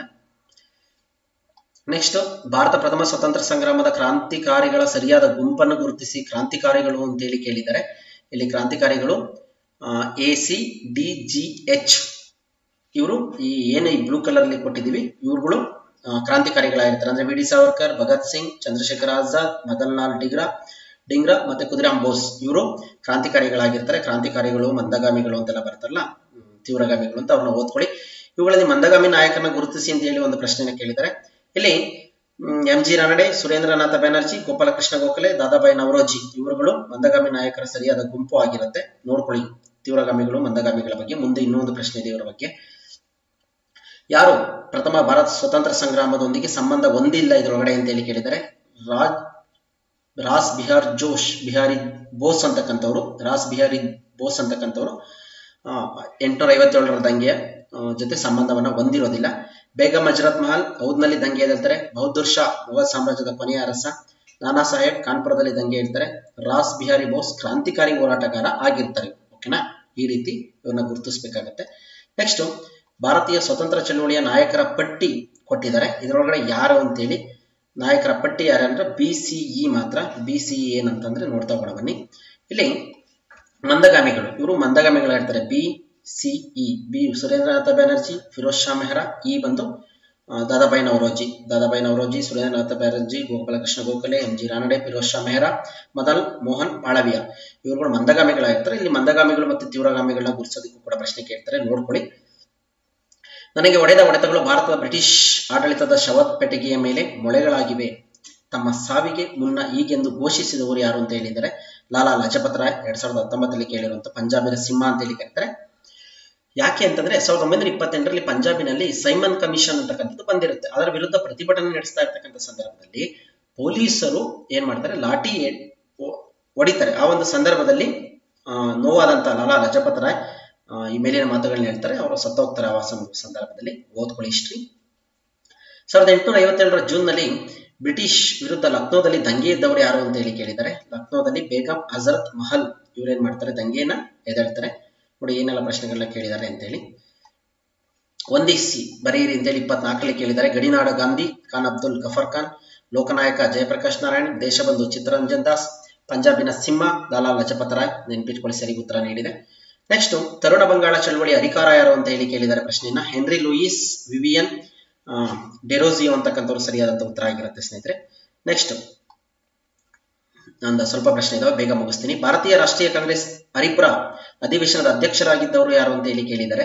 ಇಲ್ಲಿ ಸುಭಾಷ್ ಚಂದ್ರ ಬೋಸ್ ಇಲ್ಲಿ ಈ ಹರಿಪುರ ಕಾಂಗ್ರೆಸ್ ಅಧಿವೇಶನದ ಅಧ್ಯಕ್ಷರಾಗಿರ್ತಾರೆ. ನೆಕ್ಸ್ಟ್ ಕೆಳಗಿನ ಘಟನೆಗಳನ್ನು ಕಾಲಾನುಕ್ರಮಣಿಕೆಯಲ್ಲಿ ಬರೀರಿ ಅಂತ ಹೇಳಿ ಕೇಳಿದ್ದಾರೆ. ಯಾವ್ದಾವ್ದು ಅಂತ ಹೇಳಿ ಇಲ್ಲಿ ಉತ್ತರ ಬಂದು ಎರಡನೇದು CBDA ಅಂತಕ್ಕಂಥದ್ದು ಏನು ಅಂದ್ರೆ ಪೂರ್ಣ ಸ್ವರಾಜ್ಯದ ಘೋಷಣೆ 1929, ಸೂರತ್ ಒಡಕು 1907, ಬಂಗಾಳ ವಿಭಜನೆ 1905, ಚೌರಿ ಚೌರ ಘಟನೆ ಬಂದು 1922. ಇದಿಷ್ಟು ಈ ಒಂದು ಕಾಲಾನುಕ್ರಮದಲ್ಲಿ ಬರೀಬೇಕಾದ್ರೆ ಇವುಗಳನ್ನ ಕ್ಲೀನ್ ಆಗಿ ನಾವು ಇಸ್ವಿಗಳನ್ನ ಕೂಡ ನೆನ್ಪಿಟ್ಕೊಳ್ಬೇಕಾಗುತ್ತೆ. ಪೂರ್ಣ ಸ್ವರಾಜ್ಯದ ಘೋಷಣೆ ಯಾವಾಗಾಯ್ತು, ಸೂರತ್ ಒಡಕು, ಬಂಗಾಳ ವಿಭಜನೆ, ಚೌರಿ ದುರಂತ ಯಾವಾಗ ನಡೀತು ಅಂತೇಳಿ ನೆನ್ಪಿಟ್ಕೊಳ್ಳಿ. ನೆಕ್ಸ್ಟ್ 1893ರಲ್ಲಿ ಮಹಾತ್ಮ ಗಾಂಧೀಜಿ ದಕ್ಷಿಣ ಆಫ್ರಿಕಾದ ನಟಾಲ್ಗೆ ಹೋಗಲು ಕಾರಣ ಏನು ಅಂತೇಳಿ ಇಲ್ಲಿ ಗಾಂಧಿ ಯುಗ ಅಂತ ಬರುತ್ತಲ್ಲ, ಆರ್ಟ್ ಚಾಪ್ಟರ್ ಇಂದ ಇದು ಸ್ಟಾರ್ಟ್ ಆಗುತ್ತೆ. ಏನಕ್ಕೆ ಹೋಗಿದ್ರು ಅಂತೇಳಿ ಒಂದು ಪ್ರಶ್ನೆ. ದಾದಾ ಅಬ್ದುಲ್ಲಾ ಕಂಪನಿಯ ವಕಾಲತ್ತು ವಹಿಸಲು ಗಾಂಧೀಜಿಯವರು ಅವತ್ತಿಗೆ ದಕ್ಷಿಣ ಆಫ್ರಿಕಾಗ ಹೋಗಿರ್ತಾರೆ. ನಮ್ಗೆ ಕತೆ ಓದಿದೀವಲ್ಲ, ಅವ್ರನ್ನ ರೈಲಿಂದ ಆಚೆ ತಳ್ಳಿದ್ರು ಅಂತೇಳಿ. ದಕ್ಷಿಣ ಆಫ್ರಿಕಾದಿಂದ ಇಲ್ಲಿಗೆ ಬಂದ ಮೇಲೆ ಅವರು ಸ್ವತಂತ್ರ ಹೋರಾಟದಲ್ಲಿ ಧುಮುಕ್ತಾರೆ. ಯಾಕೆ ಹೋಗಿದ್ದು ಅಂದ್ರೆ ಈ ಕಾರಣಕ್ಕೋಸ್ಕರ ಹೋಗಿರ್ತಾರೆ. ಓಕೆನಾ. ನೆಕ್ಸ್ಟ್ ಕ್ವಿಟ್ ಇಂಡಿಯಾ ಚಳವಳಿಯ ಸಂದರ್ಭದಲ್ಲಿ ಸಮಾಜವಾದಿಗಳು ತಮ್ಮ ಕಾರ್ಯತಂತ್ರವನ್ನು ಈ ಗುಂಪಿನ ಹೆಸರಿನಲ್ಲಿ ಅನುಷ್ಠಾನಕ್ಕೆ ತಂದರು ಅಂತಂದ್ರೆ ದಿ ಫ್ರೀಡಮ್ ಸ್ಟ್ರಗಲ್ ಫ್ರಂಟ್ ಅಂತಕ್ಕಂಥ ಹೆಸರಿನಿಂದ ಏನ್ ಮಾಡ್ತಾರೆ, ಜಾರಿಗೆ ತಗೊಂಡ್ಬರ್ತಾರೆ. ನೆಕ್ಸ್ಟ್ ಇದಾದ್ಮೇಲೆ 1919 ಕಾಯ್ದೆಗೆ ಸಂಬಂಧಪಟ್ಟಂತೆ ಒಂದು ಆಯ್ಕೆಯನ್ನು ಕೊಟ್ಟಿದ್ದಾರೆ, ಏನು ಅಂತೇಳಿ. ಕೇಂದ್ರದಲ್ಲಿ ದ್ವಿಸರ್ಕಾರ ಸ್ಥಾಪನೆ, ಭಾರತೀಯ ರಿಸರ್ವ್ ಬ್ಯಾಂಕ್ ಸ್ಥಾಪನೆ, ದ್ವಿಸರ್ಕಾರ ಪದ್ಧತಿ ಸ್ಥಾಪನೆ, ಪ್ರಾಂತ್ಯಗಳಲ್ಲಿ ಶಾಸನಸಭೆ ಸದಸ್ಯರಿಗೆ ಸಂಖ್ಯೆಗಳಿಂದ ಹೆಚ್ಚಿಸಲಾಯಿತು ಅಂತೇಳಿ. ಇಲ್ಲಿ ಸಿ ಉತ್ತರ, ಪ್ರಾಂತ್ಯಗಳಲ್ಲಿ ದ್ವಿಸರ್ಕಾರ ಪದ್ಧತಿಗೆ ಅವಕಾಶ 1919 ಕಾಯ್ದೆಯ ಪ್ರಕಾರ. ಕಾಯ್ದೆಗಳನ್ನೆಲ್ಲ ಓದ್ಕೊಳ್ಳಿ, ಯಾಕೆಂದ್ರೆ ಯಾವ ಕಾಯ್ದೆಗಳು ಬೇಕಾದ್ರೆ ಕೇಳ್ಬೋದು. ಇನ್ನು ಇದುವರೆಗೂ ಕೂಡ ಸ್ವತಂತ್ರಕ್ಕೆ ಸಂಬಂಧಪಟ್ಟ ಸ್ವತಂತ್ರೋತ್ತರ ಇತಿಹಾಸವನ್ನು ನೋಡಿದ್ವಿ. ಈಗ ಸ್ವತಂತ್ರ ಪೂರ್ವದ ನೋಡಿದ್ವಿ. ಇವಾಗ ಸ್ವತಂತ್ರೋತ್ತರ ನೋಡ್ತಾ ಹೋಗೋಣ. ಸ್ವತಂತ್ರ ಬಂದ್ಮೇಲೆ ಏನೇನಾಯ್ತು ಅಂತೇಳಿ. ಭಾರತ ಒಕ್ಕೂಟದಲ್ಲಿ ಕಾಶ್ಮೀರವು ವಿಲೀನಗೊಂಡ ವರ್ಷ ಇದು ಅಂತ ಕೇಳಿದ್ದಾರೆ. ಯಾವ ವರ್ಷ ಅಂದ್ರೆ 1947ರಲ್ಲಿ ಕಾಶ್ಮೀರ ವಿಲೀನ ಆಗುತ್ತೆ. ಜಮ್ಮು ಕಾಶ್ಮೀರ ರಾಜ್ಯದ ಹರಿಸಿಂಗ್ ಅಕ್ಟೋಬರ್ 26, 1947ರಲ್ಲಿ ವಿಲೀನ ಆಗ್ತಾರೆ. ಅಲ್ಲಿವರೆಗೂ ಎಲ್ಲಿ ಹೋಗಿದ್ರು ಅವರು ಅಂದ್ರೆ, ಮೊದಲು ಭಾರತದ ಒಕ್ಕೂಟದಲ್ಲಿ ವಿಲೀನ ಬಯಸದೆ ಸ್ವತಂತ್ರವಾಗಿರೋದಕ್ಕೆ ಅವರು ಏನ್ ಮಾಡ್ತಾರೆ, ಹೆಚ್ಚು ಮುಸಲ್ಮಾನರನ್ನು ಹೊಂದಿದ್ದ ಈ ಪ್ರದೇಶವನ್ನು ಪಾಕಿಸ್ತಾನ ಮೊಹಮ್ಮದ್ ಅಲಿ ಜಿನ್ನಾನ ನೇತೃತ್ವದಲ್ಲಿ ತನ್ನ ವಶಕ್ಕೆ ಪಡೆಯಲು ಪ್ರಾರಂಭಿಸುತ್ತೆ. ಇವರು ಈ ರಾಜ ಏನ್ ಮಾಡ್ತಾರೆ, ಹರಿ ಸಿಂಗ್ ಸ್ವತಂತ್ರವಾಗಿರಬೇಕು ಅಂತ ಬಯಸ್ಕೊಂಡು ಸುಮ್ಮನೆ ಇರ್ತಾರೆ. ಆದ್ರೆ ಇಲ್ಲಿ ಹೆಚ್ಚಿನ ಮುಸಲ್ಮಾನರು ಇದ್ರು ಅನ್ನೋ ಕಾರಣಕ್ಕೋಸ್ಕರ ಪಾಕಿಸ್ತಾನ ಮೊಹಮ್ಮದ್ ಅಲಿ ಜಿನ್ನಾ ಅಂತಕ್ಕಂಥವ್ರು ಇದನ್ನು ವಶಪಡಿಸ್ಕೊಳ್ಳೋದಕ್ಕೆ ಮುಂದಾಗ್ತಾರೆ. ಆ ಒಂದು ಸಂದರ್ಭದಲ್ಲಿ ಭಯ ಪಟ್ಕೊಂಡು ರಾಜ ಹರಿ ಸಿಂಗ್ ಭಾರತದ ಸೇನೆಯ ಸಹಕಾರವನ್ನು ಬಯಸ್ತಾರೆ. ಆಗ ಭಾರತದ ಒಕ್ಕೂಟದಲ್ಲಿ ಕಾಶ್ಮೀರ ವಿಲೀನ ಆಗುತ್ತೆ ಅಂತಕ್ಕಂಥದ್ದು ಇತಿಹಾಸ. ಅಕ್ಟೋಬರ್ 26, 1947ರಂದು ಭಾರತದ ಗವರ್ನರ್ ಜನರಲ್ ಮೌಂಟ್ ಬ್ಯಾಟನ್ ಆಗಿರ್ತಾರಲ್ಲ, ಮೊಟ್ಟ ಮೊದಲ ಗವರ್ನರ್ ಜನರಲ್, ಅವರ ಅಂಕಿತದೊಂದಿಗೆ ಜಮ್ಮು ಕಾಶ್ಮೀರ ಭಾರತದಲ್ಲಿ ವಿಲೀನ ಆಯಿತು. ಇವತ್ತಿಗೂ ಕೂಡ POK ಸಮಸ್ಯೆ ಇದೆ, ಓದ್ಕೊಳ್ಳಿ ಅದ್ರ ಬಗ್ಗೆ. ನೆಕ್ಸ್ಟ್ 1967ರಲ್ಲಿ ಚೀನಾ ಭಾರತದ ಮೇಲೆ ದಾಳಿ ಮಾಡಲು ಕಾರಣ ಏನು 1967ರಲ್ಲಿ ಅಂತೇಳಿ ಒಂದು ಪ್ರಶ್ನೆಯನ್ನ ಕೇಳಿದ್ದಾರೆ. ಏನಂತಂದ್ರೆ, ದಲೈಲಾಮಾ ಮತ್ತು ಅವನ ಅನುಯಾಯಿಗಳಿಗೆ ಆಶ್ರಯ ನೀಡಿದ್ದು ಅಂತೇಳಿ 2014ರಲ್ಲಿ ಕೇಳಿರುವಂತಹ ಪ್ರಶ್ನೆ. ಅವನ ಸಂದರ್ಭದಲ್ಲಿ ಭಾರತ ಚೀನಾದ ಮೇಲೆ 1962ರಲ್ಲಿ ದಾಳಿಯನ್ನ ಮಾಡುತ್ತೆ. ಅದೊಂದು ನೋಡ್ಕೊಳ್ಳಿ. ಜವಾಹರ್ಲಾಲ್ ನೆಹರು ರವರು ಇದರಿಂದ ತುಂಬಾ ನೊಂದು ಲಾಲ್ ಬಹದ್ದೂರ್ ಶಾಸ್ತ್ರಿ ಅವರು ಅಧಿಕಾರಕ್ಕೆ ಬರ್ತಾರೆ ಅಂತಕ್ಕಂಥ ವಿಚಾರ ಇದೆ. 1946ರಲ್ಲಿ ರಚನೆಗೊಂಡ ಭಾರತದ ಮಧ್ಯಂತರ ಸರ್ಕಾರದ ಸಚಿವರುಗಳ ಹೆಸರುಗಳನ್ನು ಪಟ್ಟಿ 1ರಲ್ಲಿ ಅವರು ನಿರ್ವಹಿಸಿದ ಖಾತೆಗಳನ್ನು ಪಟ್ಟಿ 2ರಲ್ಲಿ ಕೊಟ್ಟಿದ್ದಾರಂತೆ. ನೋಡೋಣ. ವಲ್ಲಭಾಯ್ ಪಟೇಲ್ ನಾಳೆನೆ ಅಕ್ಟೋಬರ್ 31 ಅವರ ಜನ್ಮದಿನ ಆಗಿರುತ್ತೆ. ಭಾರತದ ಉಕ್ಕಿನ ಮನುಷ್ಯ ಸರ್ದಾರ್ ವಲ್ಲಭಾಯ್ ಪಟೇಲ್. ಗೃಹ ಮಂತ್ರಿ ಜಗಜ್ಜೀವನ ರಾಮ್, ಕಾರ್ಮಿಕ ಖಾತೆ ವಹಿಸ್ಕೊಂತಾರೆ. ರಾಜಕುಮಾರಿ ಅಮೃತ ಕೌರ್ ಆರೋಗ್ಯ, ಅಬ್ದುಲ್ ಕಲಾಂ ಆಜಾದ್ ಶಿಕ್ಷಣ. ಸರಿ ಉತ್ತರವನ್ನೇ ಕೊಟ್ಟಿದ್ದೀವಿ ಸ್ನೇಹಿತರೆ, ನೋಡ್ಕೊಳ್ಳಿ. ನೆಕ್ಸ್ಟ್, ಕೆಲವು ರಾಜ್ಯಗಳು ಅವುಗಳ ಪಟ್ಟಿಯನ್ನು ನೀಡಲಾಗಿದೆ. ಅವುಗಳು ಸೃಷ್ಟಿಯಾದ ಕಾಲಾನುಕ್ರಮದಲ್ಲಿ ಬರೆಯಿರಿ ಅಂತೇಳಿ. ಯಾವಾಗ ಸೃಷ್ಟಿಯಾಯಿತು ಅಂತೇಳಿ. ಇಲ್ಲಿ DBCA ಅಂತಕ್ಕಂಥದ್ದು ಏನಂತಂದ್ರೆ, ಗುಜರಾತ್ 1960 ಮೇ 1ರಲ್ಲಿ ಸೃಷ್ಟಿಯಾಗುತ್ತೆ. ಗೋವಾ 1987 ಮೇ 30, ಉತ್ತರಾಖಂಡ್ 2000 ನವೆಂಬರ್ 9, ತೆಲಂಗಾಣ 2014 ಜೂನ್ 2ನೇ ತಾರೀಕು ಸೃಷ್ಟಿಯಾಗ್ತವೆ. ಇವುಗಳನ್ನ ಕಾಲಾನುಕ್ರಮದಲ್ಲಿ ಬರೆಯಿರಿ ಅಂತ ಹೇಳಿ ಕೇಳಿದ್ದಾರೆ. ಇದರ ಬಗ್ಗೆ ಏನಾದ್ರು ಮಾಹಿತಿ ಬೇಕಂತಂದ್ರೆ ಕಮೆಂಟ್ ಮುಖಾಂತರ ತಿಳಿಸಿ, ನಿಮಗೆ ಮಾಹಿತಿಯನ್ನು ಕೊಡ್ತೀನಿ ಅಂತ ಹೇಳ್ತಾ ಸ್ನೇಹಿತರೆ, ಅಥವಾ ಗ್ರೂಪ್ಗಳಲ್ಲಿ ಹಾಕ್ತೀನಿ. ಟೆಲಿಗ್ರಾಮ್ ಗ್ರೂಪ್ ಅಲ್ಲಿ ನೀವು ನಮಗೆ ಕಮೆಂಟ್ ಮಾಡಿ ತಿಳಿಸಿ ಅಂತ ಹೇಳ್ತಾ, ಇವುಗಳನ್ನ ಹೇಗೆ ನೆನ್ಪಿಟ್ಕೊಳ್ಬೇಕು ಅಂತಂದ್ರೆ, ಏನಾದ್ರು ಒಂದು ಡೇಟ್ ಆಫ್ ಬರ್ತ್ಗಳನ್ನ ನೀವು ನೆನ್ಪಿಟ್ಕೊಳ್ಳಿ. 1987ರಲ್ಲಿ ನೀವೇನಾದ್ರು ಹುಟ್ಟಿದ್ರೆ, 1960ರಲ್ಲಿ ಏನಾದ್ರು ಘಟನೆ ನಡೆದಿದ್ರೆ, ಈ ಒಂದು ಡೇಟ್ಗಳನ್ನ ನೀವೇನ್ ಮಾಡ್ಬೇಕಾಗುತ್ತೆ, ನೆನ್ಪಿಟ್ಕೊಂಡು ಅದಕ್ಕೆ ಲಿಂಕ್ ಅನ್ನ ಮಾಡ್ಕೊಂಡಿದ್ದೆ ಆದ್ರೆ ನೀವೇನ್ ಮಾಡ್ಬೋದು, ಈಸಿಯಾಗಿ ಗುರುತಿಸಬಹುದು ಅಂತ ಹೇಳ್ತಾ ಮುಂದೆ ಹೋಗೋಣ. ಸ್ವತಂತ್ರ ನಂತರ ಭಾರತಕ್ಕೆ ಸರ್ಕಾರಕ್ಕೆ ಅರಸಾಹಸವಾದ ಕೆಲಸ ಯಾವ್ದಾಗಿತ್ತು, ತುಂಬಾ ಕಷ್ಟಕರವಾದ ಕೆಲಸ ಸ್ವತಂತ್ರ ಬಂದ ಮೇಲೆ ಅಂತೇಳಿ. ಮತೀಯ ಗಲಭೆ ಆಗಿರುತ್ತೆ. ಅಂದ್ರೆ ಹಿಂದೂ ಮುಸಲ್ಮಾನರ ಗಲಭೆಗಳೇ ಅವತ್ತಿಗೆ ದೊಡ್ಡ ಸವಾಲಾಗಿರ್ತವೆ. ನಿರಾಶ್ರಿತರ ಸಮಸ್ಯೆನೂ ಕೂಡ ಆಗಿರುತ್ತೆ. ಬಟ್ ದೊಡ್ಡ ಸಾಹಸದ ಕೆಲಸ ಯಾವುದು ಅಂತಂದ್ರೆ ಮತೀಯ ಗಲಭೆನೇ ಆಗಿರುತ್ತೆ. ಇವೆಲ್ಲನೂ ಕೂಡ ಸಮಸ್ಯೆಗಳೇ, ಅದ್ರಲ್ಲಿ ತುಂಬಾ ಪ್ರಮುಖವಾಗಿರ್ತಕ್ಕಂಥದ್ದು ಮತೀಯ ಗಲಭೆ. ನೆಕ್ಸ್ಟ್, ಇದಾದ್ಮೇಲೆ ಸಾಮಾನ್ಯ ಜ್ಞಾನ GK. ಇನ್ ಕೆಲವೇ ಪ್ರಶ್ನೆಗಳಿದಾವೆ. ದುರ್ಗೇಶ್ ನಂದಿನಿ ಇದು ಇವರ ಪ್ರಥಮ ಕಾದಂಬರಿ ಆಗಿರುತ್ತು ಅಂತ ಕೇಳಿದ್ದಾರೆ. ಯಾವುದು ಅಂತಂದ್ರೆ ಬಂಕಿಮಚಂದ್ರ ಚಟ್ಟೋಪಾಧ್ಯಾಯ ಅಂತೇಳಿ. 1987ರಲ್ಲಿ ಒಂದೇ ಮಾತರಂ ಗೀತೆಯನ್ನು ರಚಿಸ್ತಾರೆ ಇವರು. ಆನಂದ ಮಠ ಇವರ ಕಾದಂಬರಿ. ಒಂದೇ ಮಾತರಂ ಗೀತೆಯನ್ನು ಈ ಕಾದಂಬರಿಯಿಂದ ಆರಿಸಿಕೊಳ್ಳಲಾಗಿದೆ. ಒಂದೇ ಮಾತರಂ ಗೊತ್ತು, ಬಂಕಿಮಚಂದ್ರ ಚಟರ್ಜಿ ಅವರದ್ದು. ಓಕೆ, ನೆಕ್ಸ್ಟ್ ಇದಾದ್ಮೇಲೆ ಆನಂದ ಮಠ ಯಾರ ಕಾದಂಬರಿ ಅಂತ ಕೂಡ ಒಂದ್ಸಲ ಪ್ರಶ್ನೆನ ಕೇಳಿದ್ದಾರೆ. ಸಿಮ್ಲಾ ಒಂದು ಬೇಸಿಗೆ ಧಾಮವಾಗಿ ಈ ಯುದ್ಧದ ಸಮಯದಲ್ಲಿ ಗುರುತಿಸಲ್ಪಟ್ಟಿತ್ತು ಅಂತೇಳಿ 19ರಲ್ಲಿ ಕೇಳಿದ್ದಾರೆ. ಗೂರ್ಖಾ ಯುದ್ಧ ಅಂತೇಳಿ ಇದು 1814ಕ್ಕೆ ಸಂಬಂಧಪಟ್ಟ ಬ್ರಿಟಿಷರ ಮತ್ತು ನೇಪಾಳಿಯರ ಸಂಬಂಧಪಟ್ಟಂತ ಒಂದು ಪ್ರಶ್ನೆ. ಇದು GK ಪ್ರಶ್ನೆ ಆಗಿರುತ್ತೆ ಸ್ನೇಹಿತರೆ, ಇದನ್ನು ನೋಡ್ಕೊಳ್ಳಿ. ನೇಪಾಳದ ಸಣ್ಣ ರಾಜ್ಯ ಗೂರ್ಖಾ, ಬ್ರಿಟಿಷರು ಮತ್ತು ನೇಪಾಳಿಯರು 1814ರಲ್ಲಿ ನೇಪಾಳಿಯರಿಗೆ ಯುದ್ಧ ಆಗುತ್ತೆ. ಇದನ್ನೊಂದನ್ನ ಕೇಳಿದರೆ ಪ್ರಶ್ನೆಯನ್ನ. ಅದೇ ಆಂಗ್ಲೋ ಗೂರ್ಖಾ ಯುದ್ಧ, ಆಗ ಇದರ ರಾಜಧಾನಿ ಸಿಮ್ಲಾ ಆಗಿತ್ತು ಅಂತಕ್ಕಂಥ ಮಾಹಿತಿ. ನೆಕ್ಸ್ಟ್, ಬುಡಕಟ್ಟು ಜನರ ಕಲ್ಯಾಣಕ್ಕಾಗಿ ರಾಷ್ಟ್ರೀಯ ಉದ್ಯಾನವನ್ನು ನಿರ್ಮಿಸಬೇಕೆಂದು ಸಲಹೆ ನೀಡಿದವರು 2017ರಲ್ಲಿ ಕೇಳಿರುವಂತಹ ಪ್ರಶ್ನೆ. ಯಾರು ಅಂದ್ರೆ ವೇರಿಯರ್ ಎಲ್ವಿನ್ ಅಂತಕ್ಕಂಥವ್ರು. ಇವರು ಬ್ರಿಟಿಷ್ ಪ್ರಜೆಯಾಗಿದ್ದು ಭಾರತಕ್ಕೆ ಕ್ರೈಸ್ತ ಮಿಷನರಿಯಾಗಿ ಬಂದಿರ್ತಾರೆ. 1935ರಲ್ಲಿ ಹಿಂದೂ ಆಗಿ ಮತಾಂತರಗೊಳ್ತಾರೆ. ಇದನ್ನು ಕೂಡ ಪ್ರಶ್ನೆ ಯಾವಾಗಲೂ ಒಂದ್ಸಲ ಕೇಳಿದರೆ ಕೇಳಬಹುದು. ಯಾರಂದ್ರೆ ವೇರಿಯರ್ ಎಲ್ವಿನ್. ಭಾರತದಲ್ಲಿ ಬುಡಕಟ್ಟು ಜನಾಂಗದ ಬಗ್ಗೆ ಸಾಕಷ್ಟು ಅಧ್ಯಯನವನ್ನ ಮಾಡ್ತಾರೆ. ಭಾರತ ಸರ್ಕಾರ ಇವರಿಗೆ 1965ರಲ್ಲಿ ಪದ್ಮಭೂಷಣ ಪ್ರಶಸ್ತಿ ನೀಡಿ ಗೌರವಿಸುತ್ತೆ. ಇದಿಷ್ಟು ಕೂಡ ವೇರಿಯರ್ ಎಲ್ವಿನ್ ಅವರ ಬಗ್ಗೆ ಮಾಹಿತಿ. ಕೆಳಗಿನವರುಗಳಲ್ಲಿ ಒಬ್ಬರು ಕಲ್ಕತ್ತಾದ ಆಲಿಗೋರ್ ಮೃಗಾಲಯವನ್ನ ವ್ಯವಸ್ಥೆಗೊಳಿಸಿದ್ರು ಅಂತ ಹೇಳಿ ಪ್ರಶ್ನೆಯನ್ನು ಕೇಳಿದರೆ ಫ್ರಾನ್ಸಿಸ್ ಬುಟಾನಮ್ ಅಂತಕ್ಕಂಥವ್ರು. ನೆಕ್ಸ್ಟ್ ಇದಾದ್ಮೇಲೆ ಕೊಟ್ಟಿರುವ ಘಟನೆಗಳನ್ನು ಕಾಲಾನುಕ್ರಮದಲ್ಲಿ ಬರೆಯಿರಿ ಅಂತ ಮತ್ತೆ ಕೇಳಿದ್ದಾರೆ. ಇವುಗಳನ್ನ ಆರ್ಡರ್ ಆಗಿ ನೀವು ನೆನ್ಪಿಟ್ಕೊಂಡಿದ್ದೆ ಬರೀಬಹುದು. ಇಲ್ಲಿ BDAC ಅಂತಕ್ಕಂಥದ್ದು ಸರಿಯಾದಂತ ಉತ್ತರ ಆಗಿರುತ್ತೆ ಸ್ನೇಹಿತರೆ. ಹಿಂದೂಸ್ತಾನದ ಪ್ರಥಮ ನಕ್ಷೆಯನ್ನು ನೀಡಿದವರು ಯಾರು ಅಂತ ಹೇಳಿ ನಕ್ಷೆಗೆ ಸಂಬಂಧಪಟ್ಟಾಗಿ ಕೇಳಿದ್ದಾರೆ. ಯಾರು ಹಿಂದೂಸ್ತಾನದ ಪ್ರಥಮ ನಕ್ಷೆಯನ್ನು ನೀಡಿದ್ರು ಅಂದ್ರೆ ಜೇಮ್ಸ್ ರೆನೆಲ್ ಅಂತಕ್ಕಂಥವ್ರು ಈ ಪ್ರಥಮ ನಕ್ಷೆಯನ್ನ ನೀಡ್ತಾ ಹೋಗ್ತಾರೆ.